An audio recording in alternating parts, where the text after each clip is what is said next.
Trek Profiles Podcast, episode 51, recorded December 2020.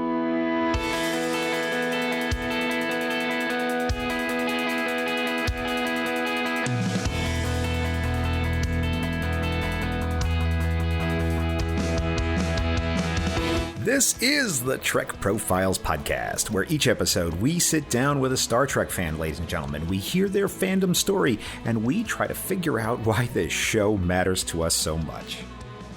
I'm John, your intrepid host of this whole enterprise, and I welcome you to this, the Trek Profiles Podcast, episode 51. If you wish to establish communications, you may reach us at feedback@trekprofiles.com or on Facebook or Twitter at TrekProfiles. And here is your spoiler warning. As we recorded this, Discovery Season 3 was in effect, so all previous Trek content up to and including that point is fair game and may be discussed during this episode. You have been warned, human. As always, my trusty sidekick and co-host is the powerfully provocative, punctually and proper, yet painfully parsimonious M5 Multitronic unit. M5 awaits instructions. Let's take a look at the messages. Announcements posted. This is an independent podcast. If you'd like to support us, the best way to do that is to follow us wherever you get your audio. We are on all the major platforms, and your following us helps other Trek fans find us. Now, most of the time, I like to keep the show away from current events and matters of the moment and things like that. But if you happen to be listening to this shortly after it's been released in April 2021, Podchaser is running a charity promotion. For every podcast review that you, yes you, leave on their site, they will donate to Meals on Wheels, a great charity. So if you'd like to throw a review my way and get some quatloos to send out for charity, I'll have a link in the show notes to go directly to my page where you can leave a review. I'd appreciate it so much. There are some lightly edited outtakes and bonus material at the end of this episode. They will come after the ending audio cards. During this interview, I had learned that my guest was also a submariner in the U.S. Navy, like me, and so we had a long chat about that and swapped some old sea stories. I'm not even sure if any of these would even be understandable to an outsider, but they are there if you want to try. Enjoy them, or not, as you choose. Let's do the Kobayashi Maru lightning round feedback from episode 48 with Jimmy McShane. Now, you'll recall that Jimmy was one of those new Star Trek fans that I've been having on from time to time. I really enjoy that series, and I hope you do as well. Let's see how he did on our test. Faith of the Heart, skip or no skip? Jimmy said no skip, and in the Twitter poll, the faithful showed their heart by a 79 to 21% victory for the no skippers, as is right and correct. Which planet would be worse, to be stuck on Reeling 7 or Kaiser 12? Jimmy picked Reeling 7, but the Twitter poll was a 50-50 tie. Of these, which is the best Klingon episode? Here we have one of the rare triple choice questions. Heart of Glory, Affliction, or the Vulcan Hello? In this three-way comparison, Jimmy selected Heart of Glory, and in the poll, so did all of you, by 67 to 33% for the Vulcan Hello, and no one, absolutely no one, selected Affliction. Captain Jellicoe, hero or zero? Never one to shy away from controversial questions. We put this one to Jimmy, and he said hero. And in the Twitter poll, hero also had a 4-shift commanding victory by 63 to 37%. And finally, would you rather have a gross of T-88 scanners or a gross of self-sealing stem bolts? Jimmy said the stem bolts were for him, but in the Twitter poll, all y'all said you were for the scanner by 68 to 32%. Did you enjoy those questions? Did you hate them? Well, just so you know, I was able to convince the M5. Took a lot of convincing, but I was able to convince him to allow you, yes you, to have a shot at writing Kobayashi Maru questions for the show. There are some guidelines posted on my website about what we're looking for, so you'll want to check those out. Every question that gets on the show will earn you a shout out in the episode and a credit on the show notes page at TrekProfiles.com. Maybe there will be some people mentioned in this one. Listen to the end and find out. Okay, one brief thing I'm filing under errata. In this episode, as I was editing it, I realized I made an error It's unfortunate but true. We were talking about the number of Federation ships we had seen at the time of the premiere of TNG, and we'd gotten our timeline a little screwed up, and I had forgotten to include Star Trek 3, which had the Grissom and the Excelsior. Sorry about that one. We already know about it. No emails, please. I still love you, though. That's it for announcements. Let's get to it. M5, let's start the show. Transmitting interview.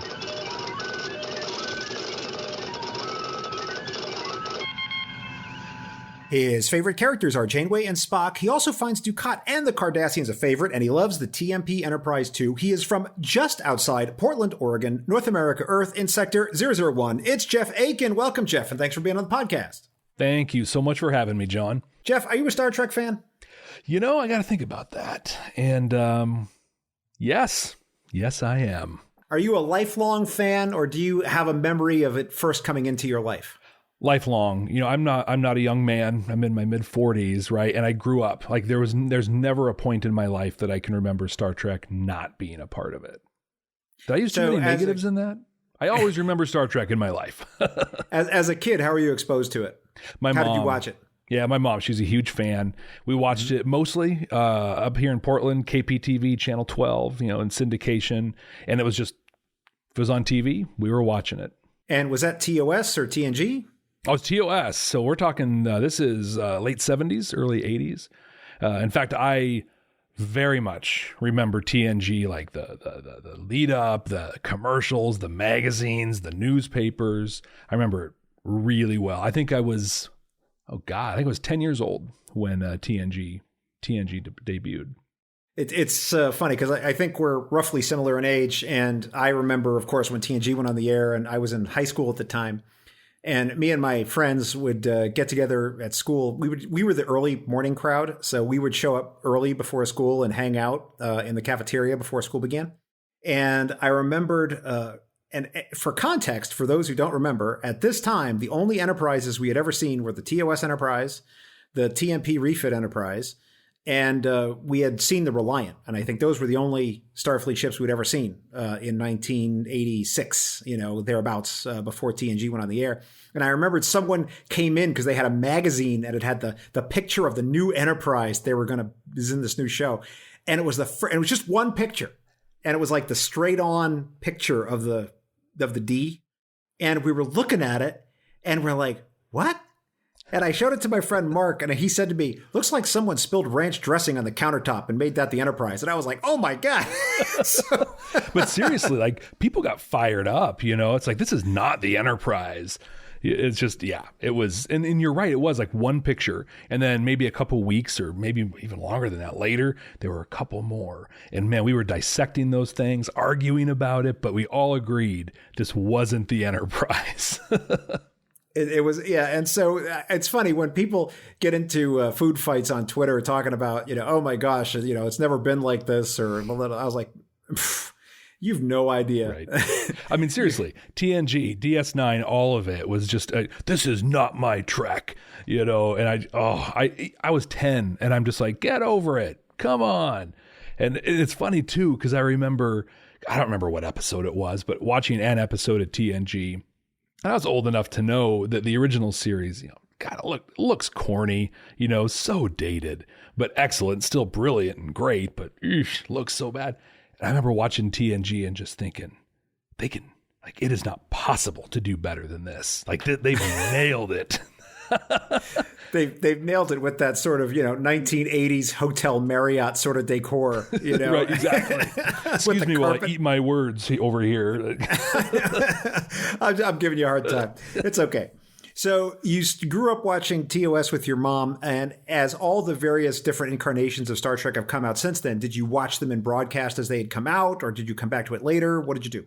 I did, and I almost actually stopped watching about maybe halfway, 3/4 of the way through the first season of Deep Space Nine. For someone who defended Star Trek and the not my Star Trek thing, I really had a hard time embracing DS9. when it first came out. It was so different. It was darker, just in its appearance. The lighting in there was different. Not traveling and things, just had a really hard time. And I'd say I probably gave it up it was a long time, like maybe 6 weeks before I picked it up again. But yeah, I've watched all of it in broadcast since then, even up to all the new stuff that's coming out now. Always eagerly anticipating that new episode drop. So you're entirely caught up as to all the Star Trek that's been out. You're a completionist. Completionist. In fact, my amazing and wonderful life partner, my wife, when we started dating, and this is going back quite a ways, one of the requirements I had, right? It's like, hey, it's getting serious. We're going to do something. I'm like, you need to watch all of Star Trek, and you need to watch it in not chronological order of release, but chronological order of, so you need to start with Enterprise, TOS, animated series. That's part of it. Whole thing. And she made me watch Buffy and Angel. I had to watch all of Buffy and Angel. That was the trade-off. That is not a bad thing. Not at all. Not a bad thing. I'd say we were both winners, really. Like, it worked out well. No, that's fantastic. Yeah, that's great. I mean, my darling bride is not into Star Trek at all. So, no, it's fine. It's fine. She has her things. I have my things. And it's fine. And she lets me indulge in all this stuff. So I don't have any complaints. What makes it hard when you're both fans, right, is we have different work schedules and just different stuff, right? And so right now, we're in the production and release for season 3 of Discovery. And so each week we're eagerly anticipating, and I might have some time earlier in the day and I'm like, I'm going to watch, but I can't. Like, I have to wait for her to be ready. And it kills me. In fact, when we get along really well and we don't fight, we have conflict that we talk through and come out on. And one of our conflicts we had was one day I thought, yeah, dude, I can sneak this in. It'll be good. Watched it. And then we're watching it that evening. And I said something, or I don't remember, but she's like, you already watched this. And I'm like, oh, crud. Yep. Oh, you weren't supposed to do that, huh? Nope. That's a big problem. That is a together activity. No, don't do that. Don't do that. Bad decision. Bad decision. So let's get the parameters of your fandom established here a little bit, Jeff. As a lifelong fan, have you been collecting things along the way? Cups, glasses, T-shirts, mugs, models? A bit. What is it? I've got T-shirts, right? There's some great ones now, especially. But I went through a couple phases of collecting. I think one of the collections I have the most pride in is I have the Starfleet technical manual from the original series, the blueprints. Some of the old school, the OGs out there are going to know what I'm talking about. Oh, yeah. Yep. And I got the one they did for Next Generation in there. I love those. But the biggest thing, actually, I've connected are tattoos. So I have an entire sleeve on my left arm that is nothing but Star Trek tattoos. I've got the Captain's Braid, the bottom, Constellation, a couple Enterprises. Been working on the sleeve for a while. Yeah. What you should do, if you feel comfortable, is take some good photos of those and send them to me, and I'll put them on the show notes page up at TrekProfiles. Absolutely. My listeners will love that stuff. Yeah. So it's been a lot of fun. I got about 28 hours into the sleeve, and it's all line work right now. I don't have any color on there. But is that a Reliant? It is. So you said it right. I mean, at the time, when TNG came out, we knew, really 2 Enterprises that were very similar, and we knew the Reliant. And dude, the Reliant, man, that is a sweet looking ship. So I've got that on my forearm coming up. I even have a big old runabout. I've got the animated series one. I've got Delta Flyer, a Year of Hell Voyager with some damage on it a little bit and stuff. Oh, that's great. Deep Space You got to Nine. take some pictures though. It doesn't come through. It doesn't come through so clearly here on the video. Right. You got to send me some pictures of that. Absolutely. I think, those look great. I love the little the TOS Captain's Braid you got there. It's my favorite part of the whole thing. In fact, I have a 5-year-old daughter who loves Star Trek, and she's really into Lower Decks. And I'm sure some parents out there are like, you let your kid watch Lower Decks? Yeah, I do. It's Star Trek. But she gets, so I've got a face mask, because face masks are the things we do now. I have a Next Generation one with the 4 pips. And I have an original series one that's yellow, and it just has the logo. And she gets upset. She's like, you're not a captain with the yellow one. I'm like, baby, I'm always a captain. I got it tattooed on. Right?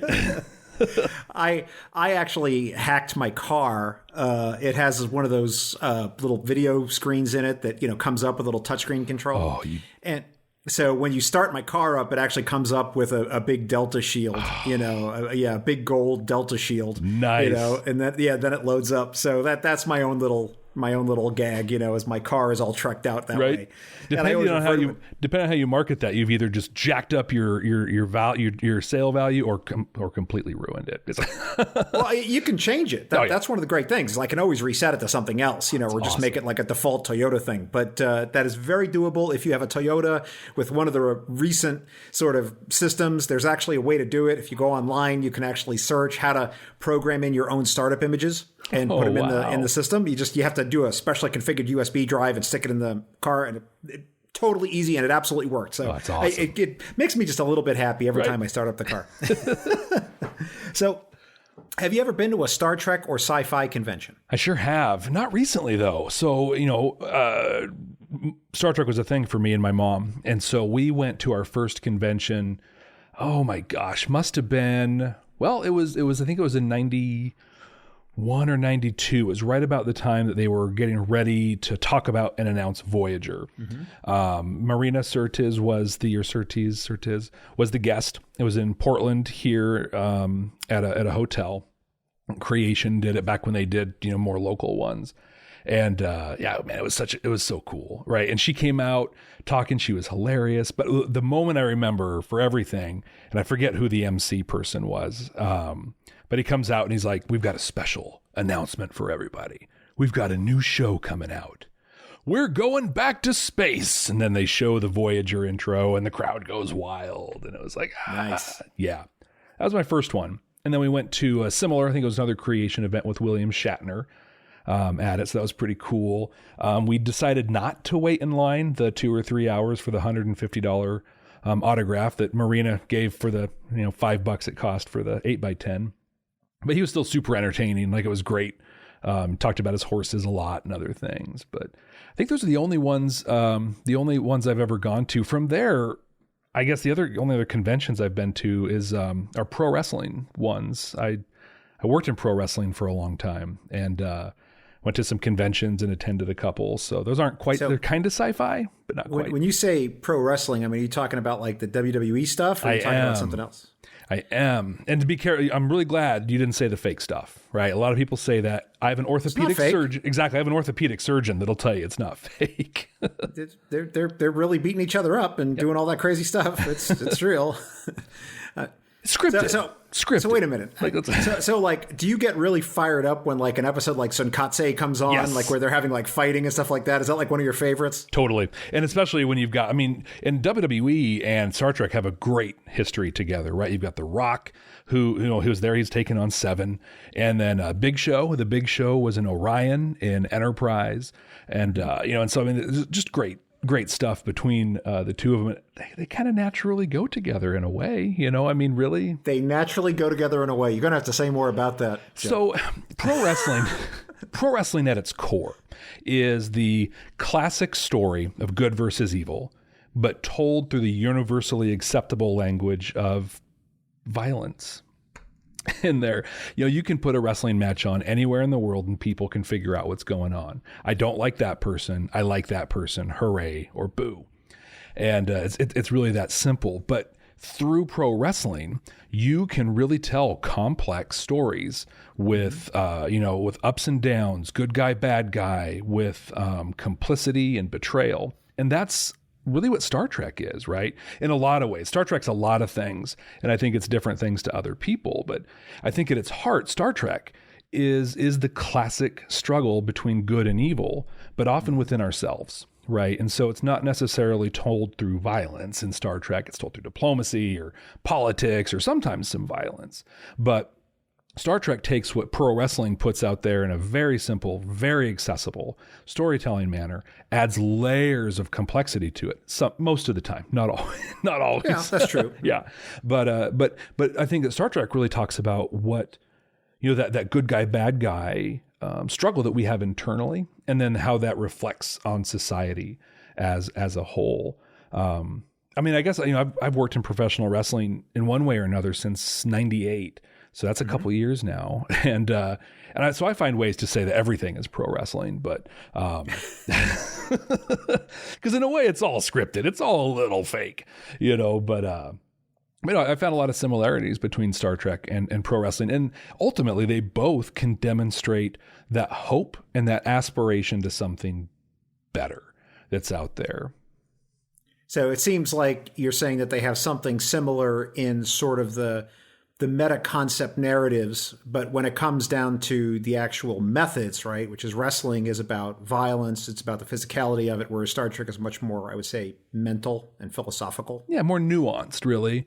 Because I think, you can look at some of the Kelvin stuff, the J.J. Abrams stuff. I wouldn't necessarily call that mental all the time. It's a little more action, a little more violence. It's still entertaining and still a lot of fun. But I should say for our friends in the UK, when we say mental, it means a different thing over there in Britain than it does here. Good clarification there. But yeah, no, I think, but it is. It's how you tell the story, right? It's the storytelling vehicle that's different. But yeah, they really have a lot in common to me. And I think that last thing I kind of said, that they can act as a reflection for that which we can aspire to become. Wonderful, wonderful. One of the things that I saw in your emails to me as we were going back and forth is that you were actually a player of the old FASA Star Trek RPG, which holds a special place in my heart. I loved that game. I want to ask you about this. So that was, I guess, late 80s, sort of mid 80s, late 80s, somewhere around 1990 or so. That's like was sort of the heyday of the thing. So how did you get into that, and how did you start playing that? So you asked me at the beginning if I was a Star Trek fan. Yes. I'm also a huge nerd, just period. Mm-hmm. And so like so many of my brethren out there, I was had a group of friends, and every weekend just about we got together and just played tabletop role-playing games, right? Mm-hmm. From your basic D&D to there's a Star Wars role-playing game, a D6 game that we played that was awesome. And then, of course, Star Trek and a number of others. There was one called a TSR game called Top Secret. I remember that was a lot of fun. But yeah, we were all Star Trek fans, and this is where all of our Not My Enterprise debates happened, was in this friend group. And, late nights drinking Jolt Cola and eating generic Doritos type chips. And, God, those were good days. Probably made my dentist a lot of money now that I look back on it. But I love that RPG game. It certainly was pretty well developed at the time. And I remembered one of the great things about it was it had this great skill system. Yep. And you could develop all your skills. And I remembered that I had an engineer, because I always play an engineer, and in the mold of Scotty. And I always wanted to develop my carousing skill, because I figured that was a very Scotty thing to do, right? So I could have put my time and energy into like warp mechanics, impulse engines, to hell with all that, right? Carousing. That's the thing too I love about so many of the older, I haven't played a tabletop in a long time, but like the vocabulary we learned, right? I remember as a little kid being like, charisma. What is, that's charisma. Intelligence and wisdom. Why are those? Oh, because they're, okay, that's great. But not carousing. Yeah, right. What 11-year-old kid knows what carouse? Well, this one did, right? As we sit here and record this, I have the entire RPG game sitting in the garage, which is about 20 feet in that direction. Oh. And one of my most prized possessions is the full set of Enterprise and D7 deck plans, which they sold along with it. So you could move your little guys around on the ship if you were doing something where you had to worry about movement, So yeah, I absolutely loved that game. Yeah. And I don't know, I would love to, if any listeners out there want to start up like a Zoom tournament of us playing the old FASA RPG, we should definitely look into that. I'd be down for that. I'd be down for that.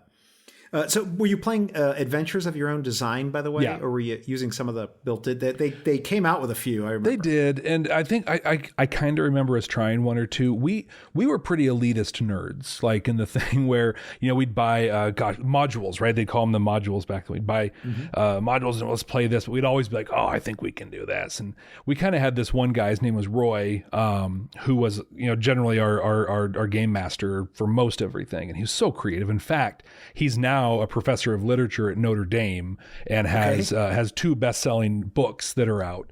So very early, he figured his path in life worked out well, but we'd let him create adventures. And that's one of the things so many of those games have that flexibility, right, to create so many things. But the way that FASA system was built. I mean, you could do anything. You know, I remember at one point I haven't thought about this in decades, but we had one campaign where one of the guys on our crew wanted to mutiny, like out of nowhere. He's like, let's just mutiny and take over the ship. Let's become pirates.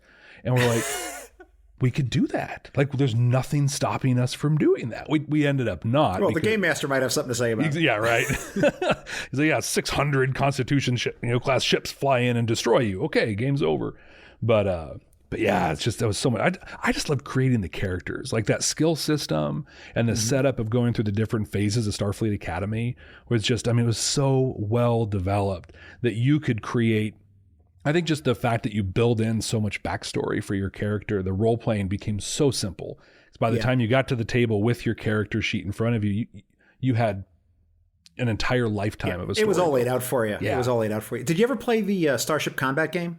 Never did. I remember, but we never. It's not that I remember. We used to love that, and we had all the little pewter miniatures. Oh yeah. So you'd buy all the little ship miniatures, which I had most of them, and I don't remember where along the line I lost them. That's the thing I personally am like, the thing I regret is I know that I don't have them anymore.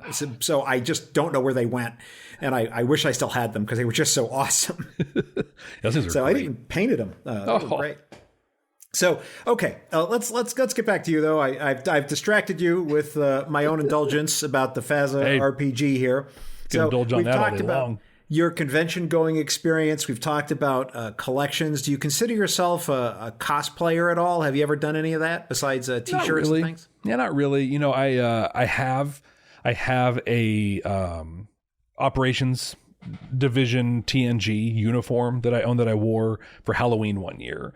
It was God, I love for the casual people, like in the workplace, these are deep cuts. For us, this is of course, but so I went, I wore the yellow uniform, I grew my beard, and I wore a lieutenant thing on there, and people are like, oh, who are you? And I'm like, oh, I'm Riker. And they're like, yeah, no, Riker wears the red. And I'm like, yeah, no, Riker wears yellow. That's it. Yeah.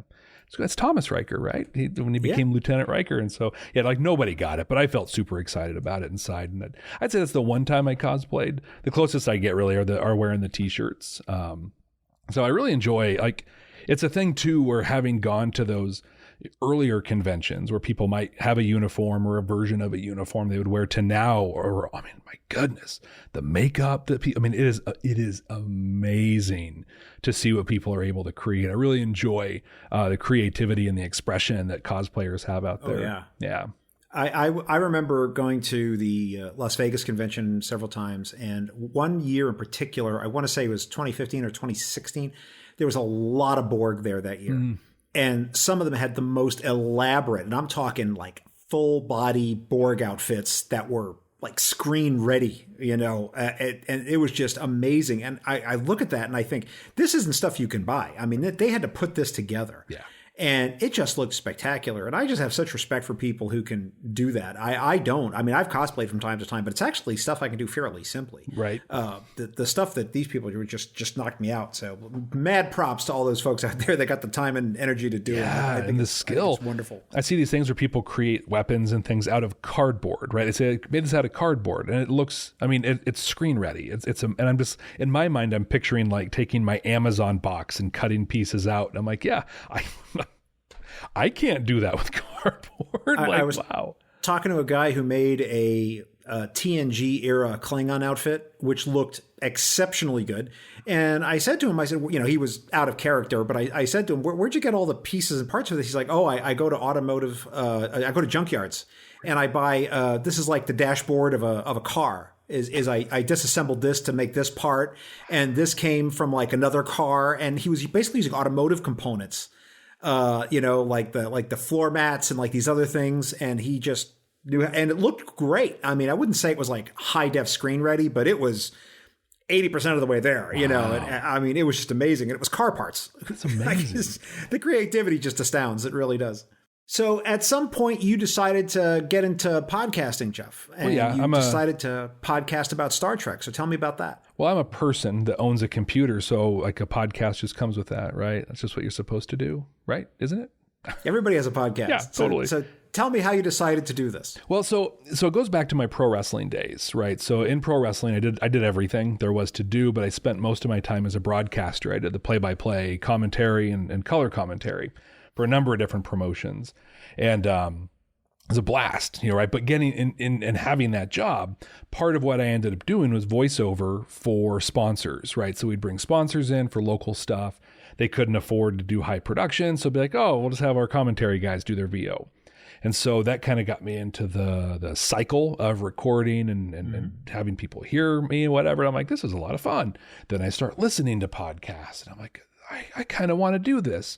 So then comes the big question. What am I going to podcast about, right? And there's a lot of things that interest me, but two of the big things are Star Trek, obviously, and leadership development. I'm huge into developing leadership potential in individuals, and have a leadership construct that I've put together. And I'm like so many others, I'm slowly working on my book that should be ready here in 40 or 50 years. But so then I do the research, right? Oh, leadership podcast. Let's do. Oh, wow. Yeah. So many. Only about 16 million. Tony Robbins has one, right? So they're good. They've got it nailed. Okay, cool. Let's go look at Star Trek. Oh, wow. Look at that. There's a lot of Star Trek ones. I'm like, well, the world doesn't need more of those. What can I do that's going to stand out? So fast forward a little ways, I get get put into a new job. So I work in the public sector right now and have for quite a while. I have a lot of passion for what government is able to do for people in very streamlined ways. But I was put into a position because the prior leadership was removed for creating a hostile work environment, discrimination, harassment, just not good, really not good. And so they put me in there to kind of right the ship. And their management team at the time met every day for 2 hours a day to talk about the same things. Yeah. So if you're in corporate, the thing, I'm talking to you, this is a thing that you should ring true. And one day I just lost it. And I'm like, you know what? I want meetings like Captain Kirk has meetings. This is ridiculous. I want us to get together, talk about the problem, have a solution, and do it. Done. And then I had this epiphany. I'm like, oh my God, Star Trek is such a great place to learn leadership lessons. So I started watching some episodes through the lens of leadership development. And I believe my thesis is that every episode has a leadership lesson in it, some very apparent, some buried deeply. So I started the Starfleet Leadership Academy, Star Trek podcast told through the lens of leadership development. And how far have you gotten? How many episodes have you put out as we record this? So I'm about to record my 19th. As we record this, I think I have 17 out. I try and keep a couple ahead. I release every other week. Hey, if you don't have a podcast out there, thing you should know, it's a lot of work to put together. People have no idea. My People God. have no idea. And it's like, so my process there is, so one of the things I really enjoy with the podcast is I created a spreadsheet with all of the episodes in it. And I've got a random generator that I click, and that's the episode I'm going to watch next time. So wait a minute. Hold on. We got to interrogate this a little bit. So it could be an episode that maybe has terrible leadership lessons. Yep. So you don't have like, here's my giant list and we're going to go down the list of best. Okay. I'm going to touch them all. In fact, and it's no spoiler at all, the one I'm working on right now is from the season 3 TNG episode, The Price, right? Which is great. It's got some really great seeds that are planted. We revisit those Ferengi and Voyager, and some cool stuff in there. My process is I'll watch the episode first just to refamiliarize myself, and then I'll watch it again, taking notes and finding my things to break down. But I finish watching it and I'm just like, oh my God, the whole thing's basically a love story for Troy with some pretty bad negotiation stuff built into it. I don't know. One I just did, I think it's the one that I have that's releasing next at the time of this recording. I did the alternative factor from the original series. Goodness gracious me. Yeah, Lazarus, for those of you that, probably one of the worst episodes of all Star Trek, in my opinion. Like, oh my God, hot garbage. But then pulling leadership lessons out of it. But I was able to pull some really great ones. Like, for example, if I could indulge for a second, Kirk, my God, Kirk is next level. He's got some great stuff, but oftentimes they're really small. And there's this, the episode starts just like they're bored. They're literally on the board, on the bridge, just being bored. All right, go ahead and scan these next sectors, and then we'll warp off to this other area. And then boom, everything falls apart. And what Kirk does in that second is he just starts in a calm voice, asking people questions, giving some commands that keeps everything on point. So like from a project management standpoint, right, things blow up all the time. Mm-hmm. And people tend to, run around, chicken with their heads cut off, things are on fire. But he was that centralizing force where he comes in, he's like, let's run down the numbers. Boom, boom, boom. Got everybody on track and got them working towards a solution. It's just like, oh my God. And it was like, it's that quick that it happened and very passing in the whole thing. But it was great. Not a lot else good in that episode, but there was that. I think it's wonderful. You can pull leadership lessons from all different kinds of episodes. And I think in one of our emails back and forth or our communications, I'd let you know that's actually something that I do for my work. Mm-hmm. And I'm live tweeting Star Trek episodes as I watch them. And I'm working my way through Enterprise Season 1 right now. And it's funny because sometimes I'll see things in episodes that pull me right out of it, and I get wrapped around the axle about a particular thing. And people are like, that's not even what the episode's about, or that's not a big deal. Like, let it go. And I'm like, no, that was horrible. I hate that. And like one of the most recent ones, I'll just hit you with this to see what you have to say about it is, do you recall the Enterprise episode Shuttle Pod 1? Yes. Yes. And there's a spot in the episode where Trip tells Malcolm to stop recording dead letters. It's right. And he's like, and I was just like, you are in command right now. You do not get to tell him, unless computing power is at a premium, to not write death letters. Right? Yeah. That is a bad decision. He should write as many as he wants, as often as he wants, for as long as he wants. And you have no right to tell him no. And in fact, you are being a bad leader, and stop it. And I hate you right now. Yes. And people are like, no, you're supposed to love Trip. And I'm like, well, I hate him right now. Yeah. He's being a jerk.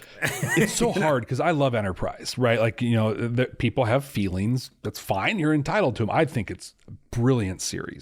But man, Archer's rough as a leader in the episode Strange New World that came out. That's gosh, I don't remember a lot. Oh, it's the one where they end up in a cave and they start getting hallucinogenics and go a little crazy in there. Oh, right. Yeah. Mm-hmm. So there's a scene where and I went off on my episode about it, and some people get upset and they sure like to let you know when they're upset about it.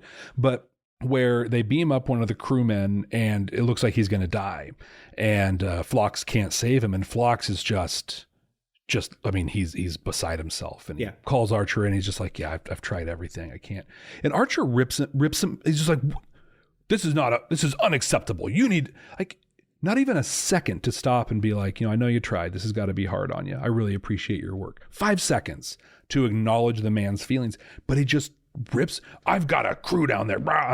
And I spent, I don't know, a good 5-10 minutes just ranting on Archer. I'm just like, how can you do this?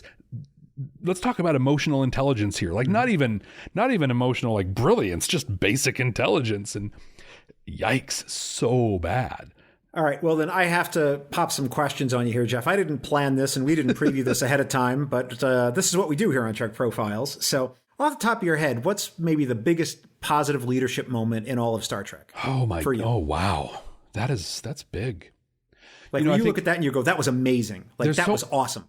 There's a lot in there, and wow, to put me on the spot with one, I'm gonna have to think about that for a second. Well, just so you know, there's not a prize if you get it right. I know. Nor is there a penalty if you get it wrong. There's so much pressure, but there's, I think okay. And this might be controversial, and maybe it's not the biggest, but I think it's the most impactful because it literally launched a series. But I think Janeway's decision to not take advantage of the caretaker and the Ocampa, and to unite the Maquis crew and the Starfleet crew, and to hump it home the long way. Maybe not the greatest absolute leadership decision, but if not the one of the biggest and most impactful. I mean, just imagine. One of the things I love, many things I love about Janeway, is she has her principles. She has her vision of how she, her ethical code, and she doesn't compromise it. Sometimes to the detriment of the greater good, depending on your point of view. And she had an opportunity there in Caretaker to just go home. Yep. Call it good, right? But she would have basically genocided, a species to do so. But she's like, no, this is how this is what Starfleet is. This is who I am. This is what we're going to do. And here's how we're going to do it. And it's just like, if you put yourself in that position, I don't know that a lot of people would have the backbone to make and stand by the decision that she did there. Especially when you consider the fact that Starfleet has allowed the genocide of numerous species throughout the course of the show. I mean, we've seen that, right? I mean, just look at the number of times the Prime Directive was invoked to let some natural disaster befall a whole civilization, right? Whatever happened to poor little Sarjenka? Ooh, that's right. It's like, oops, So you can see how they would justify some of these things, right? They could even make it justifiable, right? And she didn't do it. Yeah. So now I have to ask the companion question: what was probably the worst leadership moment you saw in all of Star Trek, right off the top of your head? Off the top of my head. Doesn't have to be a captain either. It could be, the lieutenant on an away mission. You're right. Yeah. There's some rough ones. I don't know if there's a single moment, but I have there's an overarching theme that I see. And this is me projecting some of myself into Star Trek, right? So sure. Star Trek, they often will say, we're not a military organization. We're an exploration, an arm of exploration, but they have military ranks. They go through Starfleet Academy. They, there's a military structure. I think it falls more under the category of this is something we say about ourselves that may or may not be true. Exactly. A code almost, right? It's like, we're not here. But when you have, especially some of these ensigns and lieutenants, the beam down to a situation or whatever, who just immediately lose their mind. Oh my God, we saw the episodes of Wesley Crusher in the Academy. Like, you wouldn't have gotten through the Academy and be freaking out like this right now. Like, I mean, I get it. It's a TV show. You've got to have the drama, but come on. Like, really? Either there's a complete, just fundamental lack of training and real leadership throughout all of Starfleet, which there's a ton of, evidence to the contrary that, it's there. But yeah, it blows me away sometimes just how quickly that training just goes out the window. Yeah, absolutely. It really is remarkable because, you understand that it's a TV show and they're just trying to do the drama, right? Yeah. They want to get their story out. And so that's why I've always felt that paying too strict attention to the idea of a consistent universe in Star Trek is kind of a fool's errand. They've never really promised us that. And it's more of a fan projection that we demand that, right? Because the show never wrote that check and you're trying to cash a check you don't even have. It doesn't exist. Yeah. Yeah, I mean, the show's been rife with contradictions right from the beginning, right? And so I always give them a little bit of leeway with that stuff, But it is true that in one episode, they'll tell you how incredibly demanding Starfleet Academy is. And then 5 minutes later, you see these ensigns who are complete whack jobs. And you think, how did this ever come to pass? Exactly. It's just like, wow. But yeah, you're exactly right. And I think it's really unfair for fans and for me, like, I'll own it, for me to hold them to that standard. To use the pro wrestling analogy again, it's like, in real life, if somebody got hit with that, they would have broken their neck and probably be dead. This person got up after 3 seconds and started fighting back. Right. Don't look into it. It's just it's part of the story, right? Yeah, it's just part of the story. Just press the I believe button and let's move on. Go on for the ride. So at one point in your life, you decided to run for political office in the city in which you live, Jeff. And I'm wondering, I don't know the answer to this. We didn't preview it, but in what ways did your fandom of Star Trek influence your ideas about running for office, how you ran your campaign, and maybe the things you wanted to do? So very much so. And I actually talked about this more than once during the campaign, which in retrospect might be part of why I lost. Nah, probably not. But no, I have and I believe these values of mine are reflected directly in Starfleet or in Star Trek. We're part of Starfleet, but they're reflected in Star Trek. And I have a real belief that as human beings, we as people, I don't want to limit it to human beings. This is a Star Trek podcast. So as living sentient beings, we have a gift and an obligation to improve life for those around us. And we're given skill sets, we're given talents and different things that we can use to do that. And for me, I'm able to use those things in public service. I work in the public sector. I work for a state government. I have for over 15 years, and I have tremendous passion, not only for being able to help the people that we serve, but also to do so in a way that saves money, right? I want to put money back in taxpayers' pockets, but also provide critical services that people need. It's possible. It's not an either or, it's an and. And so in my local community, I'm involved in a couple boards and commissions as it is. I stay involved in things, our neighborhood association for areas that have things like that. I'm actually considering starting a podcast now to promote local events and community and businesses, which is a thing that's missing. In this, as we've responded to the pandemic, people have fallen out of touch with their community. And so I'm trying to find a thing to connect that. But one of the things Star Trek challenges people to do is to move outside of your comfort zone, right? Your skills, your talents, and your abilities bring you to a certain level, but Star Trek challenges us to go a little bit further, right? To push a little harder. We see that in all kinds of episodes, right? Where people are put just outside of their natural ability or something. I think about the episode Disaster, right? And the Next Generation. It's called Disaster because there's a ton of them and no one was prepared. Worf delivered a baby, for God's sake, right? And but that's how we grow and what it demands for us to do. And so we our city put out the call as we got close to the filing time to run for office. And so I put my name to run for city commissioner. It wasn't a thing it's outside of my comfort zone, but I strongly felt it was a way that I could help serve my community. My Star Trek fandom really fed my campaign philosophy. We, in the United States, this might be a controversial statement. I believe it strongly, though, but we have a broken political system that fundamentally is great and it's very sound, but as people will often do, we've messed it up, a bit. It could use some attention. And so as a Star Trek fan, I think it's incumbent on me. It's an obligation to me to help be a part of fixing that. And so I wanted to run my campaign in a above board, respectful manner that brought people together. My opponent was the incumbent, or is the incumbent. He's going to continue on in there. It was a close race, but he was successful, and that's great. In fact, in my concession letter, I talked about, and this might talk about my mentality in the campaign. I have a 5-year-old daughter, and she was so excited that I was running for office. She doesn't understand, right? So it's just, this is the coolest thing. People in the town are talking about my dad, but I have yard signs everywhere, right? And so I'd have my yard signs up. My opponent had his yard signs. We're driving through town one day and she says, we should take all of his signs down. Like, I get so mad when I see them. And I was like, no, sweetie, don't be mad. The person who lives in that house cares enough about their community that they've put a sign up to promote someone who wants to serve it. Every time we see a yard sign, we should be excited that we have a community member that's engaged and that cares. Because the worst thing that can happen in any democracy, any republic, any person-represented government is apathy, right? So let's be excited that people are there. And so when I ran my campaign, we'll say that my opponent's name was Joe, right? Mm-hmm. So I would tell people, I don't consider myself running against Joe. I see myself running for Oregon City. I'm for, not against. And I really feel that, again, that is a fundamentally Star Trek thing, right?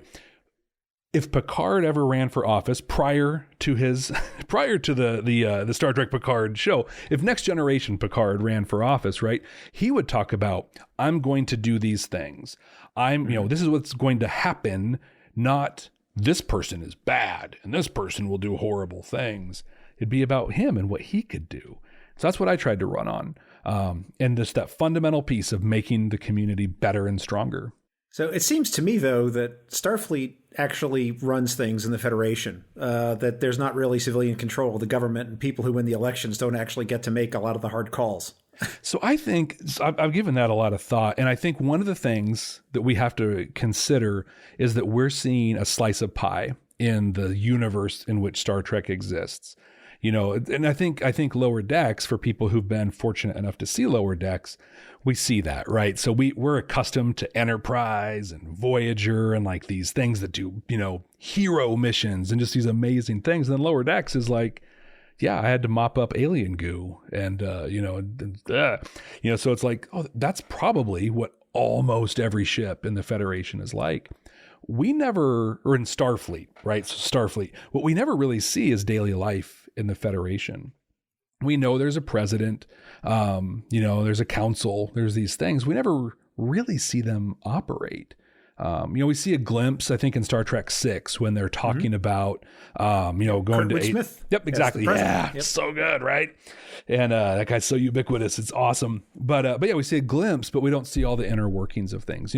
I think what would be cool, especially with CBS just going all in on creating Star Trek shows. Let's do the House of Cards show in Star Trek, right? Like, not Starfleet, just Federation, right? Like what are politics like in there?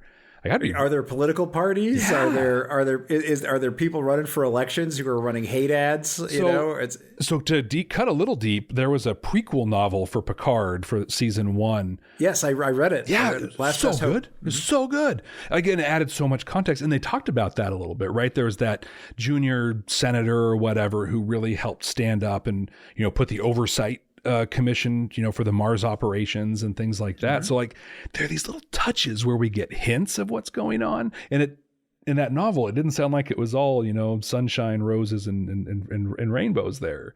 So I don't know, there could be a show there. CBS, make it so. Well, I think it's time we actually jump in and start talking about some episodes. We've sort of danced around it a little bit. I think we should address it head on. Are you with me, Jeff? Let's do it. All right, let's do it. So I had the M5 put together a list of episodes for us to discuss. And one of the episodes that it came up with was Balance of Terror. Oh. So original series, season 1, episode 14. This, of course, is the one with the sort of submarine surface ship sort of model of combat. And, of course, the great Mark Lenard as the Romulan commander, the unnamed Romulan commander in that episode. So what about this episode was particularly special or noteworthy to you, Jeff? So a lot, to be honest. This in my opinion is Star Trek at its best. Depending on the day of the week or the hour, this is my favorite Star Trek episode. It changes, right? It's all interchangeable. But the fact that you have these two individuals in Kirk and the unnamed commander, we'll just call him Commander, but the mutual respect that they build for each other, it just shows that deep down, at the core, we're all just dudes trying to get by, or dudettes, or we're all just people. We're all just people trying to get by.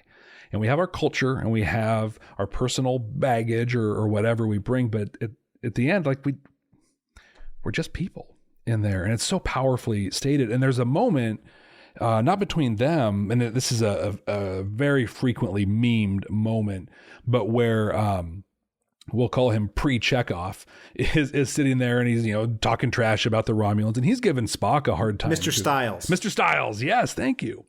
But Kirk just hits him with, there's no bigotry. There's no room for bigotry on the bridge. You keep that in your quarters. And at that point in the 60s, that phrase alone was, the courage it took to put that on television, for them to say that. And wow. Right. And I think that we've grown as a society. That's the thing we have to acknowledge with Star Trek, right? The 60s were a very different time than the 80s, 90s or 20s that we're in now. But that was a game changer. And we've advanced to a point now where it was, bigotry has no place in Starfleet. You're gone. They would have grown to that, or something bigger. But at that moment, it didn't belong on the bridge. And that was huge, right? Wow. Yeah, it's a great episode. I've always felt, as a defender of TOS against all comers, so have at me on Twitter, people, is that given the starting state of society at the time, that TOS pushed the needle further than any Star Trek has before or since. Yep. There's because you have to have an understanding of what was going on in like the 60s. Yeah. It was to not see the great stuff that they were doing was amazing. Yeah, we were not, like, as a country, as a world, as a society, things weren't good, and what was the one that I watched recently? I'm trying to remember what it's called. The Omega Glory. Uh-huh. Right. The Omega Glory, as we go back, but yeah, there's some pretty rough stuff they do there. Just through the eyes of somebody in 2020, outright just racist things they're doing in there, inexcusably through today's eyes. But at the time, oh my God, it's the bravery. It took real bravery and courage, not only for them to write it, but for them to air it and stick to it. But to bring it back to Balance of Terror, the things that they did in there, that they were, oh my God, like it just hit me. This is our pro wrestling match, right? So you have good versus evil, right? Because Kirk and the Enterprise are clearly good, and the Romulans are clearly evil because they're, not for the Federation. But even through that, they're able to develop a mutual respect for each other. In pro wrestling, that would build a months or years long storyline that would build a tag team and a stable, and they'd blow up and there'd be a thing. But in that moment, like, that set the stage. If you look at Balance of Terror and the scope up to Star Trek Picard and where we're at with the Romulans, what Spock did with the Romulans in unification, and then all the way up until the explosion of Hobus there, like, Balance of Terror set the stage for all that, not just through introducing the Romulans, but by actually putting a diplomatic and personal connection between the two governments. When you look back at just TOS, and if you force yourself to forget all the stuff that happened after, right, just as a thought exercise, I feel like the Romulans were given a much stronger introduction as the opponents of the Federation than the Klingons were. The Klingons are pretty terrible in TOS. I mean, they are not good guys, and they do not have even a scintilla of sort of these ineffable qualities the Romulans have. You feel like you could have actually reached out and made an accord with the Romulans, right? Whereas the Klingons were just insane for the most part, right? Real mustache twirling bad guys, for a lot of, even though very charming ones at certain points. I'm particularly thinking of William Campbell's Kola. Yeah. So I want to turn now and address an episode that I think reflects something we were talking about earlier, which is that I know that In the Pale Moonlight is an episode that you consider to be the best of Star Trek. Yeah. This is an episode which I consider to be horrific, in that we have a Starfleet officer really going on independent action and basically setting foreign policy for the Federation and taking actions which, if a cat takes a poop at the wrong moment, and the wind shifts a little and Jupiter's in the third house, could end the Federation in a life-ending situation. And really on the throw of the dice on his own, out of control of any civilian government. It's literally the paragon of like Starfleet doing stuff to the Federation that the civilian government has no knowledge of. And it could have gone very, very sideways. And that's the part of it that I find horrific. As a production, it's great. And as an episode, it's great. But looking for how the Federation operates, it's scary and terrifying. So I'm curious as to your take on it, both as a leadership perspective and as a piece of Star Trek. And what do you think it teaches us about how things work in the Federation? There's so many layers to this episode, and I 100% agree with you. That's the thing. I think that one episode, along with a couple others, paints Sisko as one of the worst captains in Star Trek. And I love Sisko. He's a great character. He's a good leader. He's not a good captain. And a lot of that's position. I think there's a fundamental issue, I think, here when it comes to the Federation in this, and that is you have a massive intergalactic war happening with the Dominion. How in the world do you have a captain running day-to-day operations on the front lines? Like how is Admiral Ross not there on site taking care of it? Why is he back in the starbase? Because these are the things that happen. What you have is an ends justify the means captain in charge of just such a tenuous political and violently militaristic situation that's going on. I think from episode construction, and it's a gorgeous episode. The storytelling is beautiful. The breaking of the fourth wall. These are things we didn't see, you don't see in Star Trek, and so well acted. Avery Brooks is my God, right? Like, so good. Oh yeah, he's amazing. Yeah, and then you add Garrick. You put a sprinkle of Garrick in anything, and it's going to rise to the top. But so I think this shows a fundamental flaw in the Federation's overall planning for things. It's just putting the wrong person in the wrong position with the wrong role and the wrong oversight. Everything there. But then taking that seed that was planted, right, in Balance of Terror with the Romulans, where we can connect. There is a connection. We do have some common ground. And yanking that all away into an assassination attempt that, it's just so many better ways. And to me, like the big in all of it, than which Sisko nails into the coffin for me, is when it all falls apart. He gets caught. The senator is just like, it's a fake. Classic moment. But it's done, right? Cat's out of the bag. He's screwed up, and now he's going to pay the price. Oh, no. Because you have your total neutral evil individual, or chaotic neutral in Garrick show up and quote unquote save the day. And Sisko, instead of taking that, and here's the leadership piece, because as leaders, as people, we screw up all the time. I think it was Andy Warhol who says, if you're not failing, you're not trying. And, so I say, I'm trying all the time. but so Sisko failed. He failed. And he had an opportunity to stop and say, oh my God, what was I thinking? Let me kind of go through this, and whether he goes and turns himself into the Admiral or not is separate, but just that could have been a moment for self-reflection and looking at how things, nope. Instead he goes, you know what? I would do it again. And it's like, well, then you don't deserve that position. Nothing that you did in this whole episode is a part of what Starfleet is about, the Federation is about, what Star Trek is about. I think that one episode in its artistic beauty, it's so beautiful. Oh, yeah. But it's the most anti-Star Trek episode that exists. Like, maybe. It's one of, I'll say that. As I think about Star Trek in general, and as we sit here, Discovery Season 3 is going full bore ahead. And there's this idea that the Federation has become this much smaller thing, right? It's a shadow of its former self.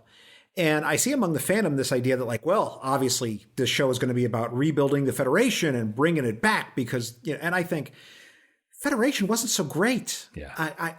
I'm not exactly sure that bringing up, in the show's perspective, some 130-year-old idea of a government is the right thing for now. And if they want to do that, I hope that it's more than just, we need to bring back the Federation just because. I hope they make a pitch.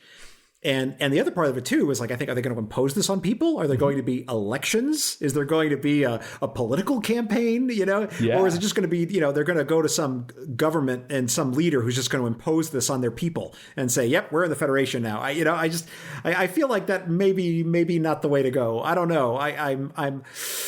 I'm a little nervous about how this is going to be. Because I have a lot of questions about the Federation, I guess. Because there's times where it's legit terrible. Yep, absolutely. And I think, to me, it really comes down to, the fundamental piece that we as humans, we as sentient beings, let's be all inclusive for everybody in Star Trek, we are fundamentally flawed. And we're going to screw stuff up and whatever. But I think that's leaving the door open for evolution. And I think your point that we're going to bring back the Federation, that's terrible. There was a time when people thought the monarchy in England was great and it was the best thing ever. If someone traveled 930 years into the future, from now, and traveled to here, and they're like, oh my gosh, the empire, the monarchy is a shadow of its former self. We need to restore it. No, we don't want that. Yeah. And so I think, in fact, I love playing, the Civilization games, right? Civ 6 is a big thing. I love that game. And one of the key, mechanics in that is progressing your government throughout things. And I always go for the distributed democracy in Civilization 6 because I'm a purist when it comes to that. But you go from, a despotic emperor. Despotism, yeah. All the way up to that. If the place they're at 930 years in the future is the same, wow, we have failed on a galactic level at that point. Well, I look forward to seeing where it goes. I like the show, I enjoy it, but this one particular thing I'm hung up on a little bit. But when it comes to governments, one of the governments that sort of cracks me up is in this next episode I want to ask you about, and that's the Ensigns of Command, TNG Season 3, Episode 2. Notable for a couple of things. First, the wonderful Ardrian Mackenzie and also the appearance, the one and only appearance of the Shellyak, who I think could absolutely have been long-running nemesis for Captain Picard, and I kind of want to know what they're up to these days. But tell me, what about this episode is special to you, Jeff? Why did the M5 select it for us? So for me, this is by far not like, this doesn't ever rise to the top of like great episodes to watch. But for me, my mom, watched Star Trek with her from the day I was born. She died in May of this year, May of 2020. She had a stroke and died from that. It was not a fast Sorry process. to hear that. Thank you. It wasn't a fast process. It's rough. And I think, as an aside for anyone listening who has suffered, had a family member suffer, or has lost a loved one during this response to the pandemic, it sucks. It's horrible. But in the before times, when I was able to spend time with her, in fact, the last time I did, before she passed, our main activities, I would come in, I'd sit by her in her bed. She was often not very responsive, or was for just moments of lucidity. But we'd watch Star Trek. That was our thing, and so we watched the Ensigns of Command, and that was the last time I saw her, was watching that episode. And part of me believes that she's cursing me to this day for that. Like, really, that's the one you left me with? Well, it's a fine episode in a lot of ways. Mm-hmm. It really is, and has some wonderful things in it. But I think it's great that you now have a memory of it, right? And you'll never watch the episode the same way ever again because it carries that special memory for you. And I think it's wonderful. Yeah, no, it is. I have so many memories of watching Star Trek with my mom. I mean, it was just a part of life. And I come from a large family. I've got 5 sisters and 3 brothers, and I'm out of all of them the only Star Trek fan. And so that was a really special bond that we had. And when as her dementia got worse, and just as she was sliding, it was so, I think, powerful. It was so powerful that we had that bond going into that, where we didn't have to go and force conversation or just sit there. We could share in Star Trek together. And I like to think, that she watched it and lit up a little bit, and added a little bit, to her time there. But definitely for me, like that episode, Data learning that being, perfect as an android just isn't quite perfect enough. You need to have those flaws of a human as well. And then, of course, the epic Shellyak. So great. But it's always, in fact, I've tried to watch that episode once since she passed. And I wasn't able to get through it. Someday. Oh, I get you. All right. Well, then let's talk about a different episode. Let's turn to Homestead, Voyager Season 7, Episode 23. This is the one where Neelix finds a home in the Delta Quadrant and chooses not to return to the Alpha Quadrant with the Voyager. And, of course, he finds sort of a substitute instant family there with Dexa and Brax on the Talaxian colony. So what is it about this particular episode that is special to you? Specifically, that it's Neelix's last...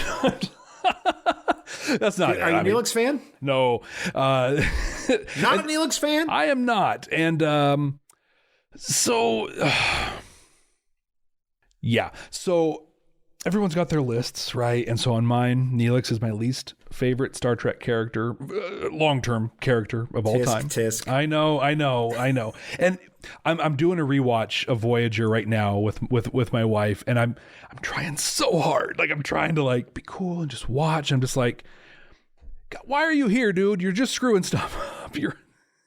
I don't like him. But this episode is so well constructed that it makes Neelix amazing. It gives him his hero story.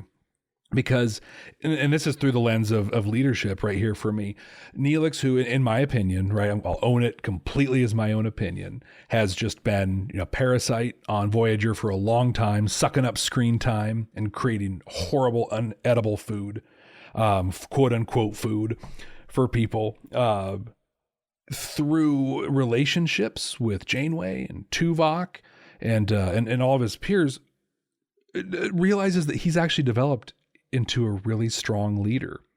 And there's this great exchange between him and Tuvok where Tuvok just breaks it down. So these the Talaxians are on an asteroid that they've kind of got as this mining settlement that they put together. And there's a group that has a legitimate claim to this asteroid and they want to mine it. And so it's about to turn into a conflict. And the only way to save it is to fight back, to stand up to. By the way, an interesting parallel with the Ensigns of Command, which we just talked about. Right. Yep. There's a couple of themes, right, in stories that Star Trek likes to stick through, but it's, yep, very much the same. But in this case, Neelix is talking to Tuvok and he's like, what would it take, man? What would it take to defend this asteroid? And Tuvok, being who he is, steps through kind of the tactical pieces. But then he says the piece that they're missing is strong leadership. And Neelix is like, yeah, I guess so. And he's like, they're missing you. You are that strong leader. And they do this really good job constructing the episodes so Neelix gets these wins throughout it. And that calls back to wins throughout the series where you, like even me as somebody who hooray, he's like, I will salute as you walk off, walk off the Voyager. But even at me, I'm like, yeah, I totally buy him as a leader. I believe that he's developed and it hits to a key development point for me as people are often, are you born a leader or can you learn to be a leader? And clearly, like Neelix proves beyond a doubt that you can learn, and he does so beautifully. It was really well done. Let me offer a different perspective on Neelix, which is that when I look at the show and I see how he jumped into things, I want to put aside his sort of cringy relationship with Kes, which I think is there's a lot of issues there. But when it comes to just him as a member of the crew, I see someone who is constantly upbeat, who accepts any assignment and does his best whenever they ask him to do anything, whether it's watch the Borg kids. I need you to go on this away mission. I need you to go and, fight off these invaders on the ship. Like, he is there for whatever they ask. Yeah. And I have had numerous leaders I have had to coach in my office where they're like, I got this guy who doesn't want to do anything, right? Or I got someone on my team who's like this negative Nelly, right? And it's like when you get these people who are willing to help like all the time, even if it's like quote unquote not their job, that's A+, man. And if you can channel that and put it into some productive thing, you are going to be, you are like way ahead of these other people that have just a bunch of, I only stay in my lane and do my stuff, and don't ask me to do anything that's not written out explicitly in my job description. Neelix is a team player, probably more so than anybody else on the show in Voyager. I'm talking about specifically. That's a strong case, right? Because you go back to season 1, The Cloud, which is a great episode. Love that.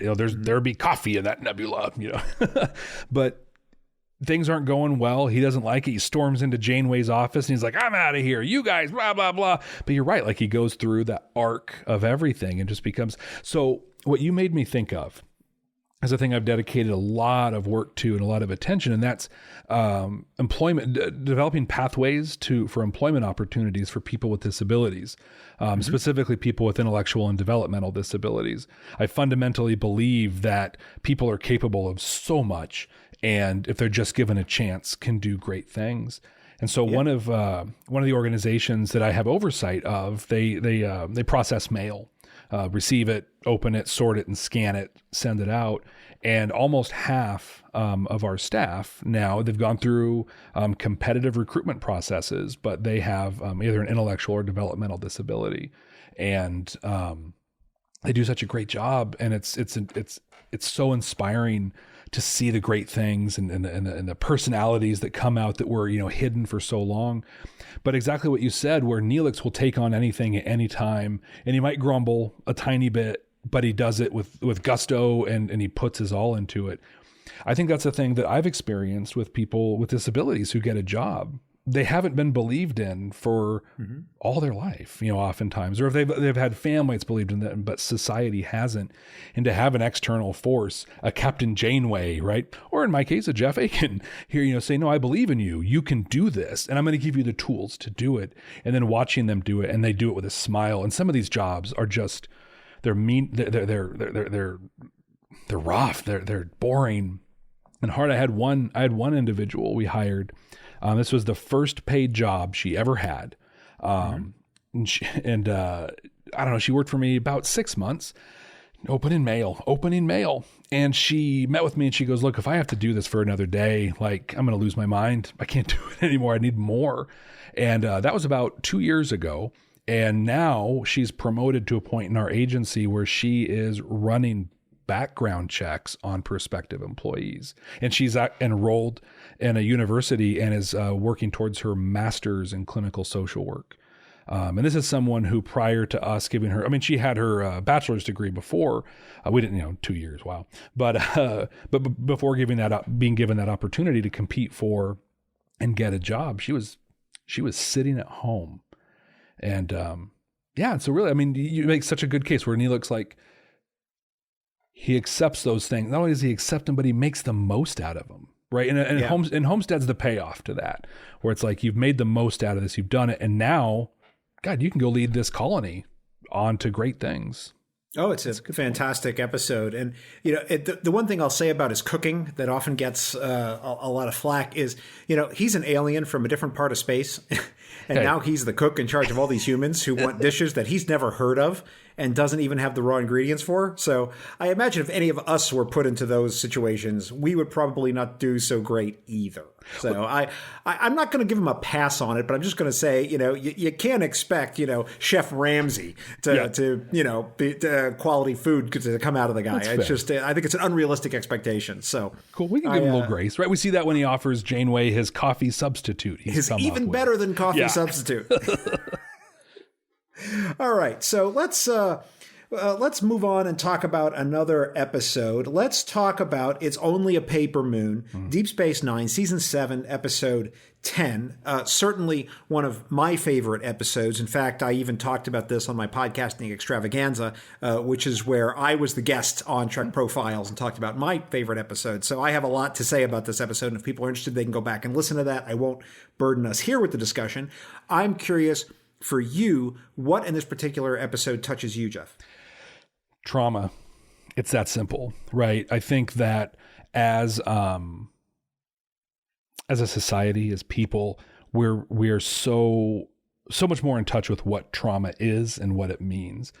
I remember, for example, what was it back in the early 90s, Operation Desert Shield, that became Desert Storm, and that led to everything, and not everything, but the more recent things in the Middle East for the United States. And that was the first time I remember hearing, or shortly after that, about PTSD, right? Post-traumatic stress disorder. That wasn't really in our vernacular prior to that, I mean, here and there, but I think we called it different things. I was in the military at that time. Okay. Yeah. So, I don't know. I'm not the one to judge. Yeah. So I'll believe you. Well, I think I was in high school when that was happening, so maybe it wasn't in my vernacular in there, but it was a thing that we started hearing. But my point being that trauma is a thing we are coming to terms with and beginning to understand the impacts. But in this episode, It's Only a Paper Moon. Wow. Aaron Eisenberg's performance is off the charts. That progression he goes through, of just being that I don't need this, I don't want that, to that breakdown. He has the use of Vic as a character in there and kind of just, hey, Pally, come on, let's this, and finding something valuable for him to do. Through that episode, in that short moment, we took, God, what could have been one of those end of the episodes things, in the siege of what is AR-551 when he lost his leg. Yeah. That could have been like, oh yeah, we did that and gave him a prosthetic and now he's good. But no, they took that opportunity. Again, courage on the part of Star Trek writers and producers to say, no, we're gonna dive into this. And it would have been something if they dove into the trauma of O'Brien serving a life sentence in 20. But they take their opportunities when they come.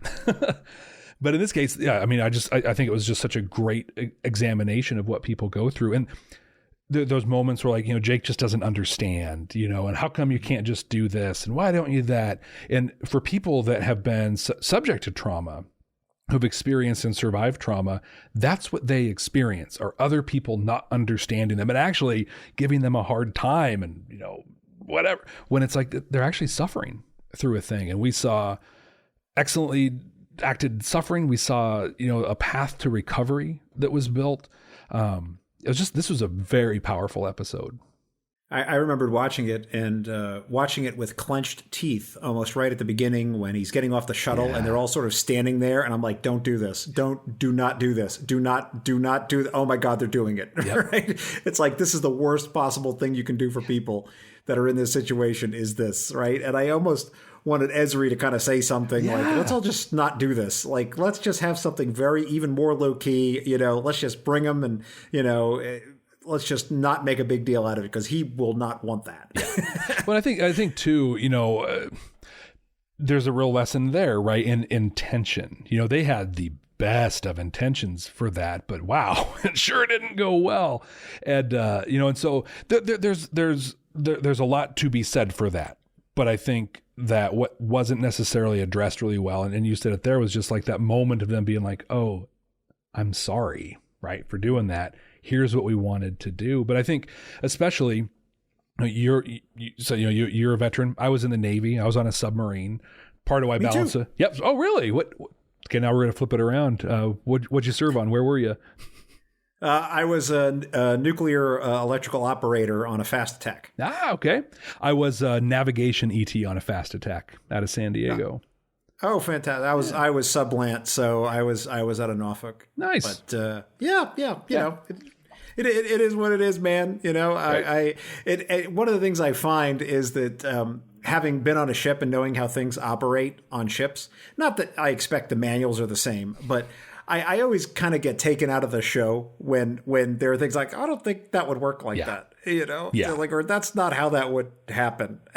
Yeah, there's a storyline in season 3 of Discovery happening right now around a first officer role where I'm just like, no, there's so much more to that job. Like, has she ever written a duty roster or a plan of the day or anything like that? But it's a TV show. The administrative requirements of being first officer are tremendous. Yeah. Like, basically, the captain should have no paper on his desk. Exactly.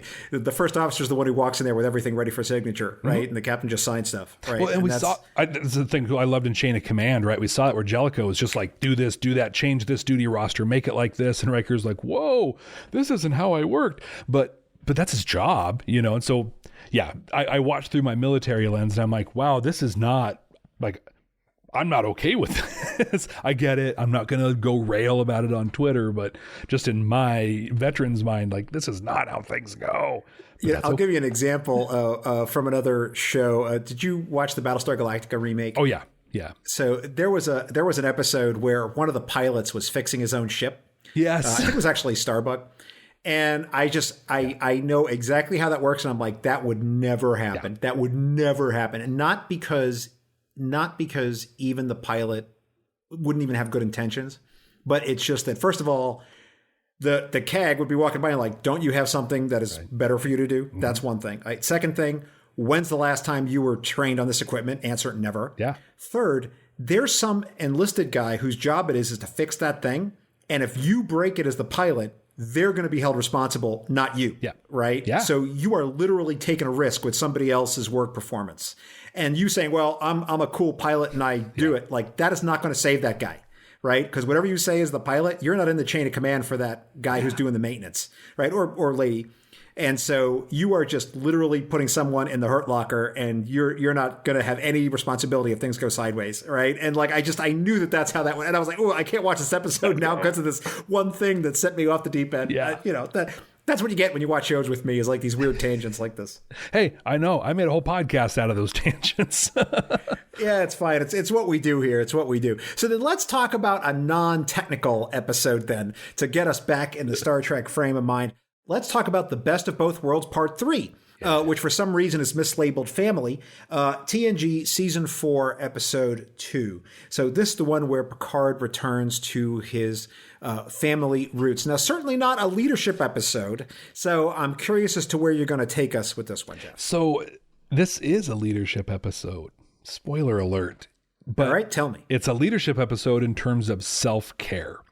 So as a leader, and like, it is very hard to say the word leader in a Star Trek podcast or Star Trek context and immediately think of Picard, right? He personifies so many of the things we equate with leadership.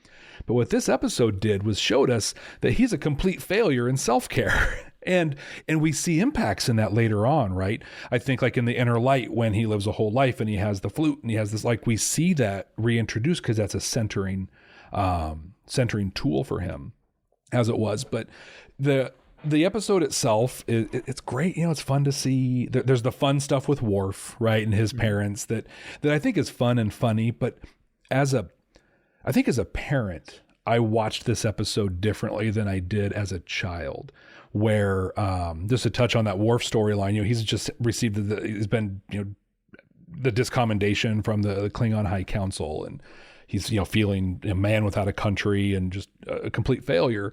And he's ashamed to face his parents about that. And there's a moment where they're just like, yeah, we love you no matter what. Like, you're fine. We're here for you. And as a kid, I'm like, oh, okay, yeah, great. Of course you do. You're his parents. But as a parent, like, I almost was moved to tears where I'm like, yeah, because it doesn't matter what happens. I love you no matter what. And we saw that. And then to add to that, there's so many more layers in, you know, he's an adopted child, and it shows that, you know, that same parental love can exist in that construct that, you know, as compared to a birth family. It's multi-ethnic, multicultural family where, you know, they're like, she talks about, you know, when I made I learned how to make roke egg pie for him. And the dad's like, yeah, well, we never quite learned how to like roke egg pie, you know? It's funny little things, but there's so much to dive into there. For me, my wife is Lebanese. And so I've had to dive into that culture, and like they have a food called mochie that is they love it. It's great, and it's like this raw beef thing. It's horrifyingly gross to me, and I can make it with some oil and spices on top. Yeah, and yeah. I'm Armenian. We have our own version of that. Yeah, chikufte. Yeah, we love chikufte. I do not love chikufte. No, I can make it. I make a mean one. Like her family eats it when I make it, so I know I'm good. I will not, right? So I'm like, I get it. But with Picard, right? So a couple great things here. So the episode with Picard starts with him and Troy talking. And this is one of the first times we see Troy actually being a counselor.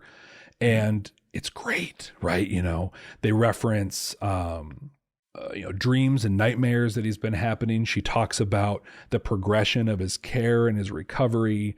And, you know, and she cautions him with some stuff. And then he goes in and goes from the one trauma, the horrifying trauma of being a Borg and killing so many people and destroying ships. And I mean, the unimaginable experience of that, into the worst possible trauma that so many of us share. And that's the trauma of childhood and family, you know, where he comes back and there's his brother Robert and his nephew and his sister-in-law he doesn't even know.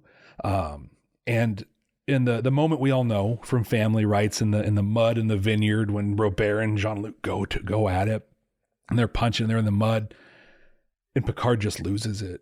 And for me, that moment is so powerful in all of Star Trek. What, you know, I'm trying to remember what he says in there. He's just like, you know, I wasn't strong enough. I wasn't strong enough. And what an unfair expectation to have for yourself or anybody else. And he was beating himself up because he couldn't fight assimilation, right? And it's just like how. Yeah.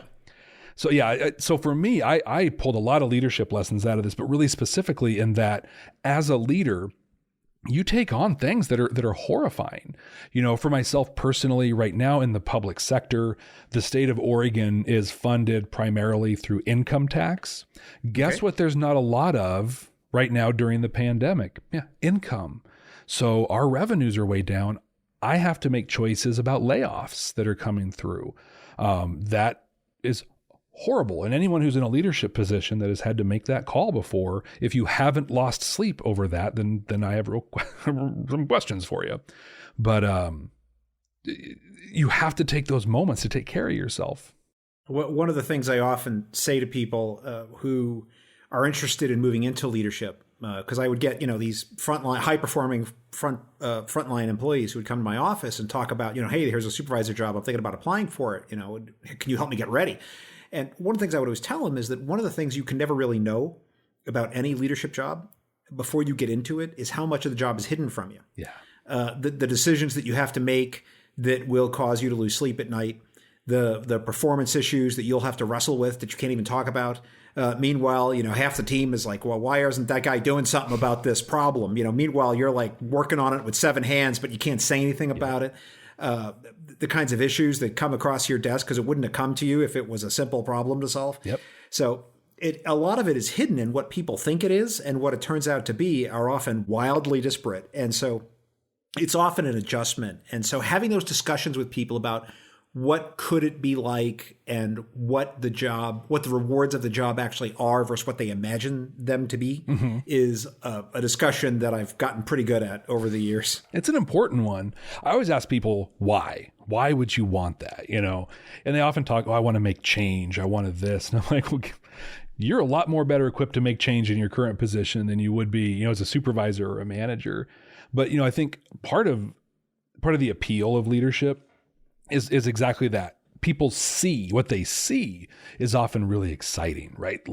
Leader swoops in and gives a great presentation, or fixes this problem, or does this thing. That's like 2% of the job. The rest is like approving FMLA requests and, having really uncomfortable discussions about people's medical things that you don't want to talk about and shouldn't, but they still share. For all my international listeners, FMLA is a U.S. law that has to do with leaves of absence for medical issues. Yes, thank you. Sorry. We have so many more. It's incredibly complicated, and it shouldn't be done without an attorney or a specialized practitioner. And could be so much simpler, but this is the United States. This is how we roll. Indeed. But yeah, it's hard. And I think, and the other piece that's hard, what I experienced, right? So we, in the state of Oregon, we really started responding to the pandemic, middle of March, 2020. A little slower than some, a little faster than others, right? And everything. But wow, that was rough. And people went through a lot of things. And as a leader, right, I had to balance that. Like, they need somebody who's strong and orderly and calm and whatever, but they also need a human who can talk about how this is impacting them and balancing those things. And that tension really plays out in family for Picard, where he feels that he still has to be that strong, calm captain for everyone, no matter what. But he's dealing with a trauma that we, in our realm of thinking, can't even imagine. Quite right. So he has that tension. And so what we learn in that episode is by having self-care regimen, by working with a therapist, right? Like normalizing mental health care and things like that is a positive. I'm a strong believer in therapy. As I go see my medical doctor every year just to stick stuff in my mouth and my ears and take some blood and make sure nothing crazy is going on. We should do the same thing with our brains and our minds and our emotions. And this episode, from the early 90s, I think it's 1990, 1991, that's a big step in normalizing mental health, where, just having a counselor on the ship alone was a big step. But then to have your big superstar captain suffering from these things, that's a big deal. And I think there's a lot to learn in how he processed that and kind of moved from it. You'll appreciate this, Jeff. Earlier, we were talking about that experience I had in high school when my friend brought in this magazine where it talked about the new show, and it had the first picture of the Enterprise. One of the things it actually said in that article was, it says, there's a ship's counselor, the ship's attorney, who will be blah, blah, blah. And it was like, it didn't occur to whoever was writing this that they were a mental health counselor, right? When they said the ship's counselor, it clearly had to be an attorney. And we didn't know because the show wasn't out yet. So we're like, they got a space lawyer? What is this about? And it turns out the space lawyer was Picard. Yeah, he was the space lawyer. Or actually, Riker, if you want to look at the Ensigns of Command. Yeah, right? totally. No. Was it Picard? No, it was Picard. Yep. You're right. Yeah. So I just thought that was just an amazing thing, right? That they thought that the ship would have a space lawyer going along with them. But, that's what things were like in the early days when you didn't have like all this coverage of everything, and you got very little stuff before the show actually went on the air. But anyway, I agree with you. It's a really spectacular episode. And again, it's really an example, I think, of the appeal of Star Trek, is that many of the things it talks about in its best moments have nothing to do with outer space, have nothing to do with, phasers and pew-pew and cool tech and transporters and warp cores or uniforms. It's really about this human experience, right? And if we can relate to that and see ourselves in it and take lessons from it, that's, I think, to me, is what made the show so special, and that's why it's been around for so long. Yeah. And I think it's one of the things that makes it glorious. But the question I want to ask you is, why do you care about Star Trek, Jeff? What does it mean to you? Why are you spending a couple hours talking to some weirdo online like me about it? Why are you doing a podcast about it? What makes it special and a part of your life? So I care about Star Trek, one, because it's always going to be a tie back to my mom, period. Like that's such a great thing for me, an anchor for me as a person. But more than anything, I think it's because it shows me what we're capable of as people, and in a limited way, right? In that, because we can only imagine so much. But in each phase, I'll call it, of Star Trek, we had the original series, and then we had, the golden age, we call it, with TNG and DS9 and Voyager and then Enterprise. And now we have the new Star Trek up. But in each phase, it's like they're, 2, maybe 3 steps ahead of us as far as what we can be, what we're capable of. That's often a visual, right? And, we see the diversity in people on the crew.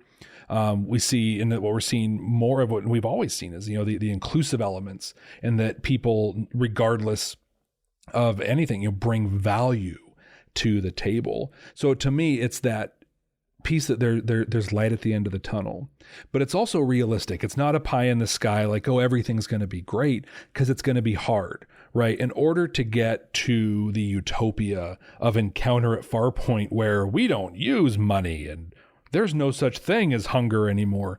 In order to get there, we have to go through the Bell Riots. We have to go through World War III. We have to go through horrifying experiences that ultimately will unite and galvanize us to be better than we are. And I think what I love about it shows me it's possible. If we can imagine it, and this is a key part of me and my philosophy. If you can imagine it, you can visualize it, you can make it happen. And so that's what we see in Star Trek. We see a entertaining, engaging visualization of a future that's possible. Well, I've enjoyed our conversation, Jeff, but the M5 is signaling me that it is now time for the Kobayashi Maru test. Oh, God. Here we go. The Kobayashi Maru is a challenging and difficult test, cunningly prepared by the M5. Should you not only survive the test, but pass it as well, the M5 will award you an honorary Star Trek title on behalf of our little podcast show. Are you ready, Jeff? I am ready. M5, load the Kobayashi Maru simulation and prepare to record Jeff's responses. Loading simulator. 15,000 Quatlus or 3 slips of Latinum. 3 slips of Latinum. Choose your permanent cosplay, Trill spots or Vulcan ears. Vulcan ears. Would you rather watch Mirror Universe episodes or time travel episodes? Time travel. Would you rather be Barclay's counselor or Neelix's taste tester? Barclay's counselor. Who is more terrible, the crazed historian John Gill or the nefarious collector Kivas Fajo? Kivas Fajo. Simulation complete. M5, please compute the results and tell us if our guest has passed the Kobayashi Maru. Analyzing.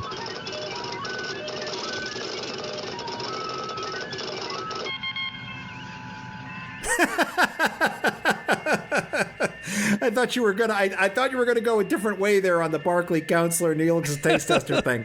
I don't know. You looked like you were like right on the cusp. I was, but I think I'm more qualified to be Barclay's counselor than to eat anything Neelix makes.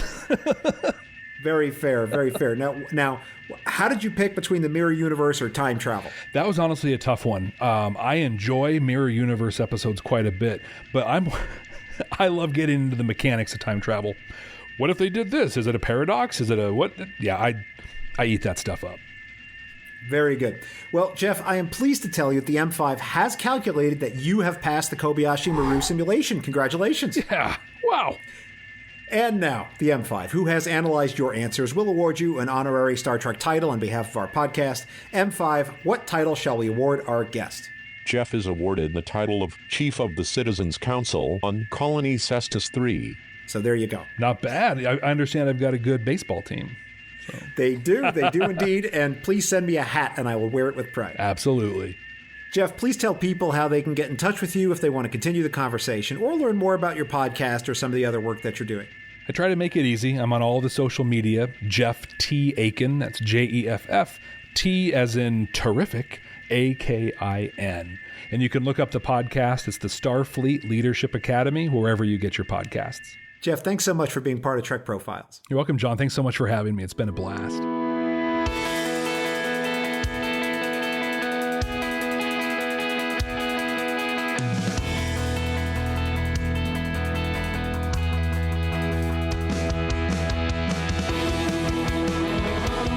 Here ends this installment of the Trek Profiles podcast. And before we offer a Trek quote to close this episode, I'd like to remind you that you may send us your Lingua Code friendship messages, your lengthy diatribes pledging fealty to the Pa Wraiths, or selfies of yourself cosplaying as Cisco in Alexis's punishment crate to feedback@trekprofiles.com or on Facebook or Twitter at Trek Profiles. Anything you send me may be used in the show, or it may be given to Nomad to sterilize. Some portions of the Kobayashi Maru lightning round questions in this very episode were written by listeners Corby Hill and Ross Webster. I encourage every one of you to send me your ideas for questions, and I thank Corby and Ross for their wonderful contributions to this episode. This time, I leave you with a quote from the Shellyak, who in the episode The Ensigns of Command said, quote, "You may have your 3 weeks, Picard of the Enterprise," close quote. Thanks for listening, and live long and prosper.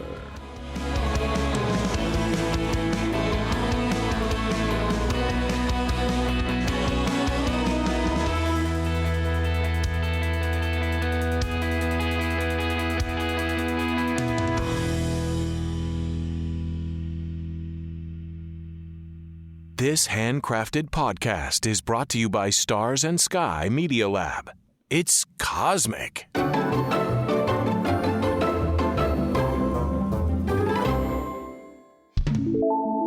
it's been a podcast day around here because I just released an episode this morning. I was editing a second episode just now, and I'm recording now. So it's like podcasting every which way. Where do you identify as far as if someone was to ask you where you're from? Do you say Oregon, or do you have a? I usually just say Portland. Okay, because there's a little Easter egg kind of thing I do, which is on my show notes page. There's always a background photo, which is where my guest identifies from. Oh, so cool. I will find a nice Portland photo and put it up there. What you can look for, here's your gimme. Look up Oregon City Arch Bridge. Oregon City Arch Bridge. All right, I'll make a note. Yep. It's beautiful. It's a great bridge. They call us, we're Bridgetown. We're also Stumptown. We're also a lot of other things. We're also have an autonomous zone. So there's that. Yeah, but does it have a cool acronym? Because you have to have a cool acronym if you have an autonomous zone. It does. Now it's THROM. The House, the Red. Wait, oh gosh. Thrawn. It sounds like a bad guy from Star Trek. Right, exactly. Thrawn will punish you. The house, the Red House on Old Mississippi. Or the old, I don't know. But they call it Throm because there's this red house. Wild. Yeah, it's great times where this is awesome, right? I have to commend you for your prep. Like, you've got this nailed. You could walk anybody between the Squadcast setup. This is almost idiot proof. I'm high. Well, let's put it this way. I'm high structure. Oh, yeah. So there's some people who are just loosey goosey with stuff, and I'm just not. When I was working for one of the jobs I had, I worked for a company that was real big into these psychological profiles, and we had to take one called a Berkman. Okay. And I was 99 on structure in the Berkman, which is like, oh my God, right? Yeah. But fortunately, I'm that way for me. I'm not that way for other people. Okay. But for the things that I do, I'm very organized. We use the HBDI, Herman Brain Dominance version of that. And so like I use that as a recruitment tool, because I am, they do dreamer. I am off the charts dreamer. And so I need process people and rules and regulations people because I am not that. So yeah. Well, good luck with your podcasting, dude, because it takes a lot of, organization to do this stuff as far as I'm concerned. I think that's a lot of it is, keeping track of who you're talking to. That's why I only do a monthly show, though, because I have a full-time day job. I couldn't be doing all this, I couldn't be doing a weekly show. Let's just put it that way. With all the money that rolls in from a podcast, you just can't, right? It's like my show's a labor of love, bro. Yep. There's no way to give me money for this. I don't sell anything. I don't even have a supporters program. You ask for charity donations, which is so amazing. Yep. Good for you. If people want to do anything, I say you should donate to this charity. Yep. That's what they should do. But I don't want anything. So this is just a net expense for me. So, in fact, I just filed my state income taxes for the business, for the LLC that owns this. Zero. Like very easy. Gross revenue, zero. my city business license, same thing, right? Zero. Boom diggity, we're done. Nice, thank you.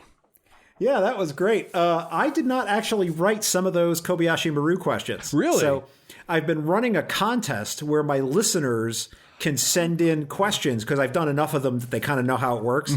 So a couple of those were submitted by listeners. Nice. So you were one of the first to get those. So that worked out really well. Cool. I think it's wild, man. We were both on submarines. I know. That cracked me up. That's a small group of people. If you're into leadership, you do there's a great one I recommend called Deep Leadership. Okay. John S. Rennie, he was an engineering officer on a boomer, I think, and he's a leadership consultant now. But he's got some great books, and I really enjoy his podcast. And I'll tell you, one of the things I remember about the Navy is being fast attack, man. We were out to sea like all the damn time. Yep. Like all the time. And the boomer fleet was shrinking at the time. And we would get these boomer guys who would show up, and we'd be out to sea for like 4 months.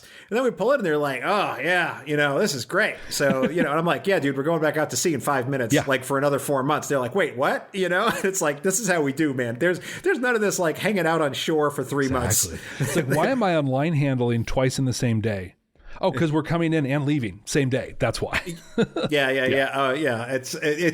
It totally just was mind shattering for these guys, because they were on these boomers where they got all this time off, and that's not how we do. And by the way, we're hot racking. They're going 4 knots to nowhere, right? And we're all over the place and going. Yeah, at least you get shore duty in strange and exciting places, right? It's at least that happens on fast attacks. But if I had known going back in time, I would not have picked on my dream sheet. I put down fast attack, and that's exactly what I got. And I think I would have gone boomer.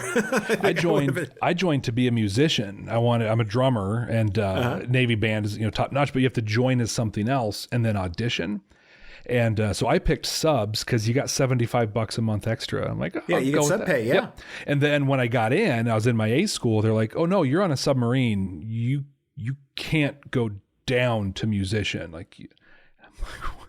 So somebody could have told me that. That would have been helpful. The recruiter borked you on that? Yep. Or someone at MEPS didn't tell you something they should have told you? Right, yeah, I think between the two, right? But it's just like, oh, God. But it's... all right, I got to tell you the story because I have a Star Trek story about this. Okay. So you will appreciate this, right? Because you went through the same process.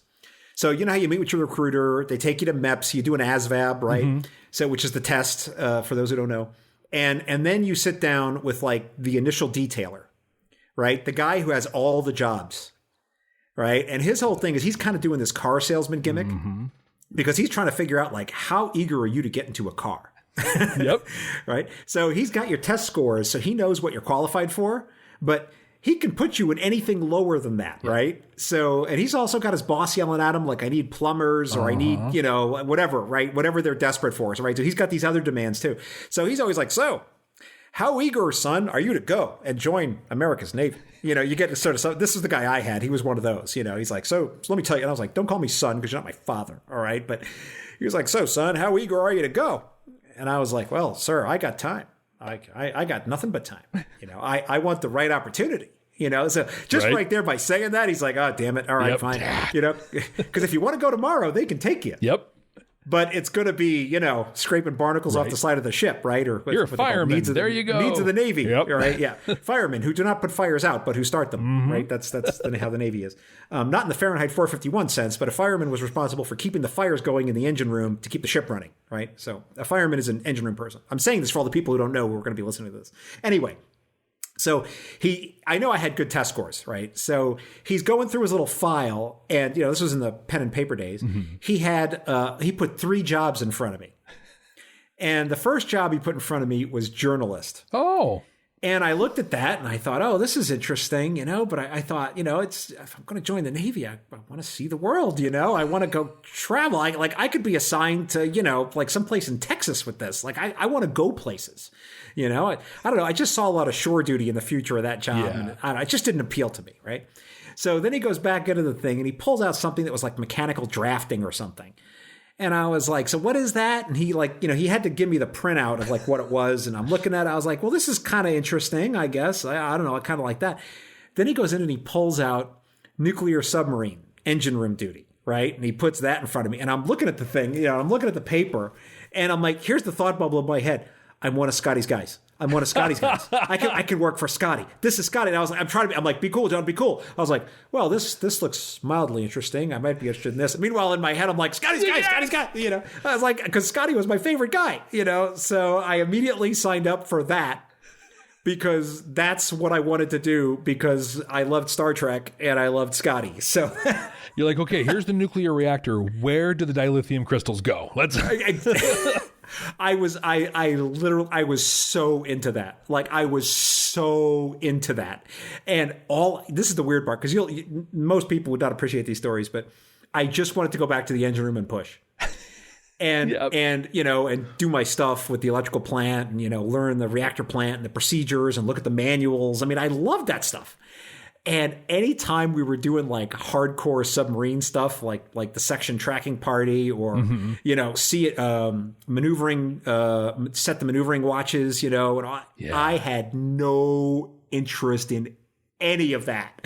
And at one point I'm up at the control room and I'm doing the plots, section tracking party. So I'm tracking like the enemy ship with pencils, and with crayons and tracing paper on the big tables. You know exactly what I'm talking about, right? Yep. Yeah, and I show up there and I'm like, pencils, crayons, and tracing paper? Like, what? Yep. That's how we did it.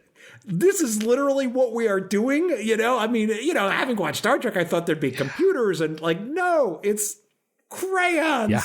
And I was like, I just want to go back to the engine room. I have and they're like, all right, launch torpedo, own ship's defenses, fence, set the like that. And I'm like, whatever, man, it's like, all right, it's time to mark the plot, that section at minute 3:25, and I'm doing the big parabolic thing with the crayons on the table. You know exactly what I'm talking about.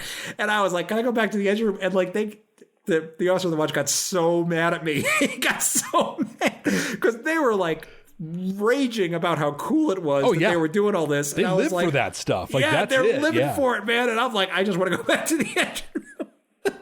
And we were doing TREs, tactical readiness exercises. And the CO and the XO, or they're in the control room, like, which just never happens. Like, that's a thing too that blew my mind. I'm like, how come the captain's not doing? Oh, because he actually has a job. Like, they have an officer of the watch that does all that stuff. But so I'm at the quartermaster station. They used to be quartermasters. They became electronics techs because we had GPS and electrostatic gyro navigators back when GPS was just coordinates and not cool pictures. But so like we're doing this and like they're into it, man. They're just like, all right, we've got him here. How much longer should we wait before we blow him out of the water?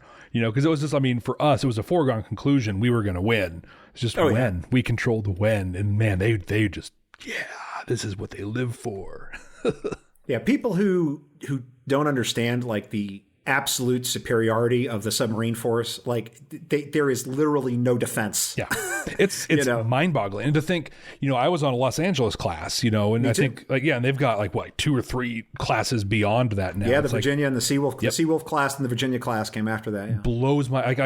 I got to tour the Seawolf in Groton. They were building the Seawolf itself when I was going through BESS, Basic Enlisted Submarine School, which was a blast. Like I miss those days, but.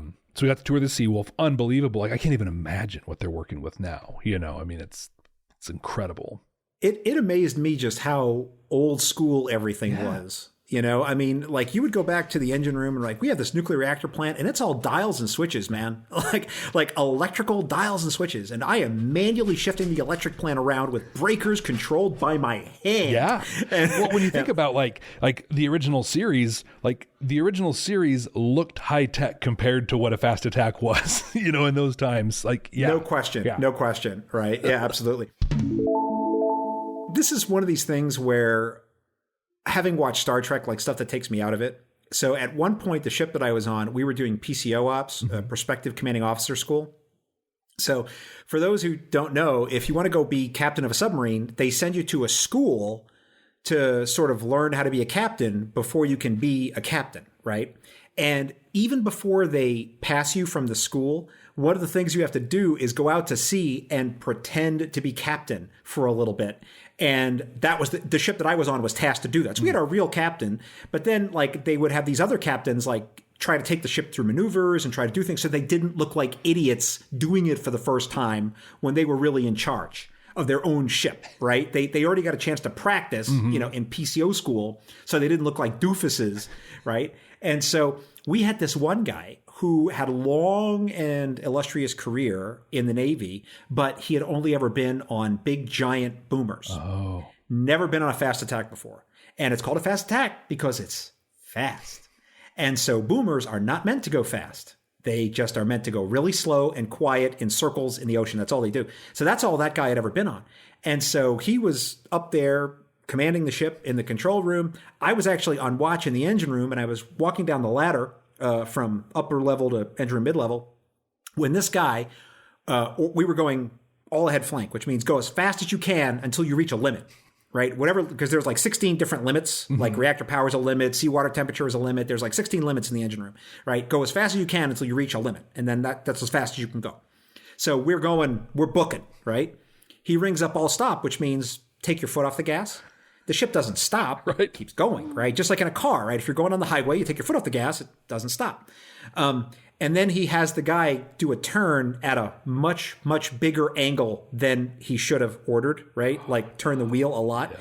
And the stupid guy, who's like one of the junior most guys on the ship, is the guy who's steering the ship. It's the first watch you learn. Yep, dive and drive. The first thing you learn if you're a coner up front, right, is how to steer the ship, right? Oh, sorry, is that a negative word? Coner a negative word? What we called it. So it probably is now. Okay, all right. We called it cranking. It probably is now. I don't know. Yeah. It was a thing when I was on the ship. Like you're not supposed to say that. We're all one ship, But I don't know. It might have been the ship I was on. But anyway, the guy who's up there does it, and we went flying. Yep. Flying. I was literally holding on to the ladder with two hands, and my legs were in the air.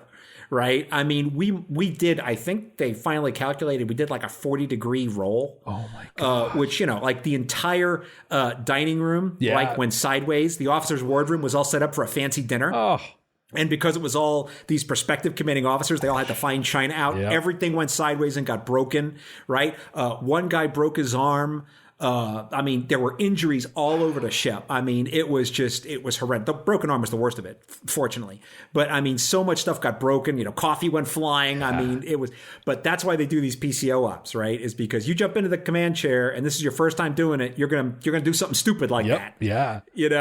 Yeah. And so that I will never ever forget that. I just think about I think about the poor cranks in the galley, right? Who are just like, because when you first go on the boat when you're on a submarine, you got to be qualified. You get your dolphins.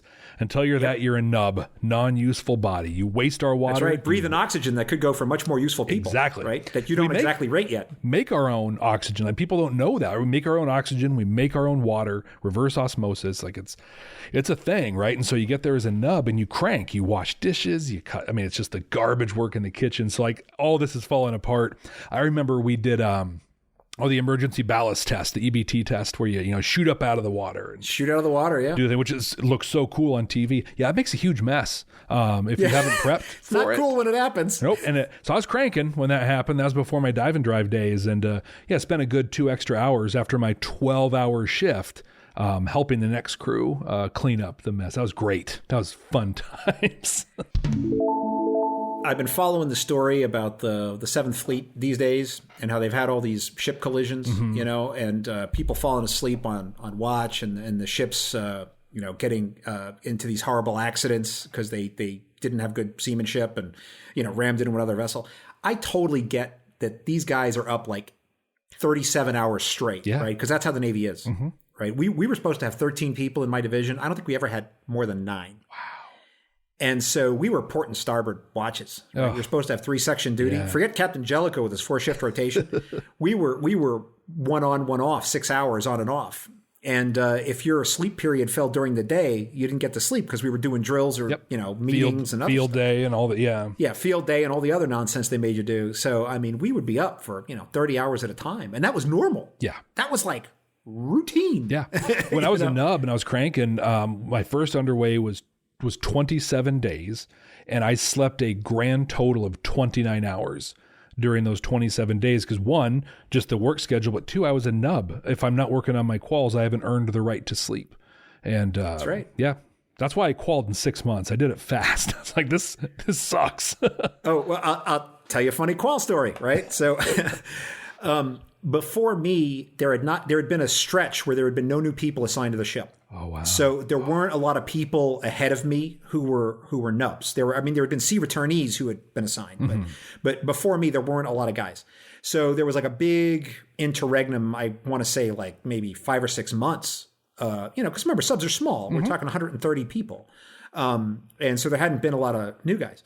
So I got to the ship and I was doing fine on my qualifications, qualifying all my watches. I had no problems with any of that. And so I was ahead on points. They had this point schedule of how much you had to do. Yep. So I had no problems. Remember, all this is bringing back It flashbacks? is. It's all bubbling up. And speaking of trauma, right? Yeah. So I had no problems with my sub-quals. I was, way ahead of where I was supposed to be. One day my chief says, I need to talk to you, report to my bunk at, whatever time. And I got to have a conversation with you. And I'm like, oh crap, I'm in trouble. What did I do? And I'm like biting my nails, I must have done something wrong. I go in there and he says, look, you got to finish your quals and you got to have them done in 7 days. And I was like, Chief, I have like hundreds of pages of stuff to do. Like I'm way ahead of where I'm supposed to be, but I've got months of stuff left. And he's like, no, you have 7 days. And I'm like, why? Like what happened, And he's like, Comsablant is going to come and ride the ship. Yep. And okay. They said, well, he's got to award dolphins while he's here. Yep. And I said, what does that got to do with me? You're next. Yep. And I'm like, I have like 3 months left to finish. He's like, no, you have 7 days. And I'm like, Chief, I got to finish. I got watch stands. He's like, oh, no. You don't have any other watches to stand. Oh, wow. You don't have anything else to do except qual. So you will be in cruise mess from 0600 to 2100 every night. And, all day, 6 a.m. until 9 p.m, you will be in cruise mess. You'll have a 5-minute break every hour. And when you're ready to do your interviews, you tell us who you need and they will come to you. Wow. But you will be ready and you will pass your boards. Yeah. And we will have a dolphin ceremony in 7 days. And I was like, the thing that like people don't get about the military in this conversation is that my group, where we were supposed to have 13 electricians and we only had 9, now my peers were screwed because they now had to stand more watches through no fault of mine, right? But like I was considered being a slacker. Like I had to sit in cruise mess and not stay. Like I did nothing wrong here, right? But because of this situation, those guys got borked and had to work more watches, lose even what little sleep they had, because Comsablant was going to ride the ship. And so he has to do a dolphin ceremony when he's there. It was my turn. And the ship wanted me to do nothing but that. Oh, man. And I just think about, you get those dolphins pinned, and that's a big deal. Like that is a big deal. But your crew is literally just like, yeah, dude, F you. Yeah, F you. Like they would walk through cruise mess and they'd be like, you studying? You better not fail. Yep. Better not fail. I will freaking put you through the trash compactor. Like I got nothing but grief for that from all sides. My chief was on my case. My peers were on my case. Everyone was on my case. And even the captain was on my case. Oh, yeah. He's like, you better not fail those boards, young man. And I was like, because they'd probably already told them, like, hey, when you come out, we're going to have a dolphin ceremony for you. Like they'd already committed before. Yeah. I actually have a photo of this, my dolphin ceremony in the cruise mess. I will put that up on the show notes page for the website. Yeah. So yeah, I'll put that up there. So yeah, he even signed my certificate, because there's a spot for the commanding officer. There's a spot for the cob, the chief of the boat, and they put in a spot for him. So yeah, so I got my dolphins on me by Comsablant, which was kind of cool at the time. Deal. I mean, he's like the head submariner in the whole Navy. Yep. Now I think it's actually the Pacific guy is the number 1 and the Atlantic guy. I think so. Yeah. At the time, it was the Atlantic guy was the 3-star and the Pacific guy was the 2-star. But yeah, that in a nutshell tells you everything about the Navy experience. Yep, exactly. So true. Oh man. But at least I kept the haircut. So yeah, exactly. I have not. I have my pandemic pompadour that I'm rocking here. So it's all good, man.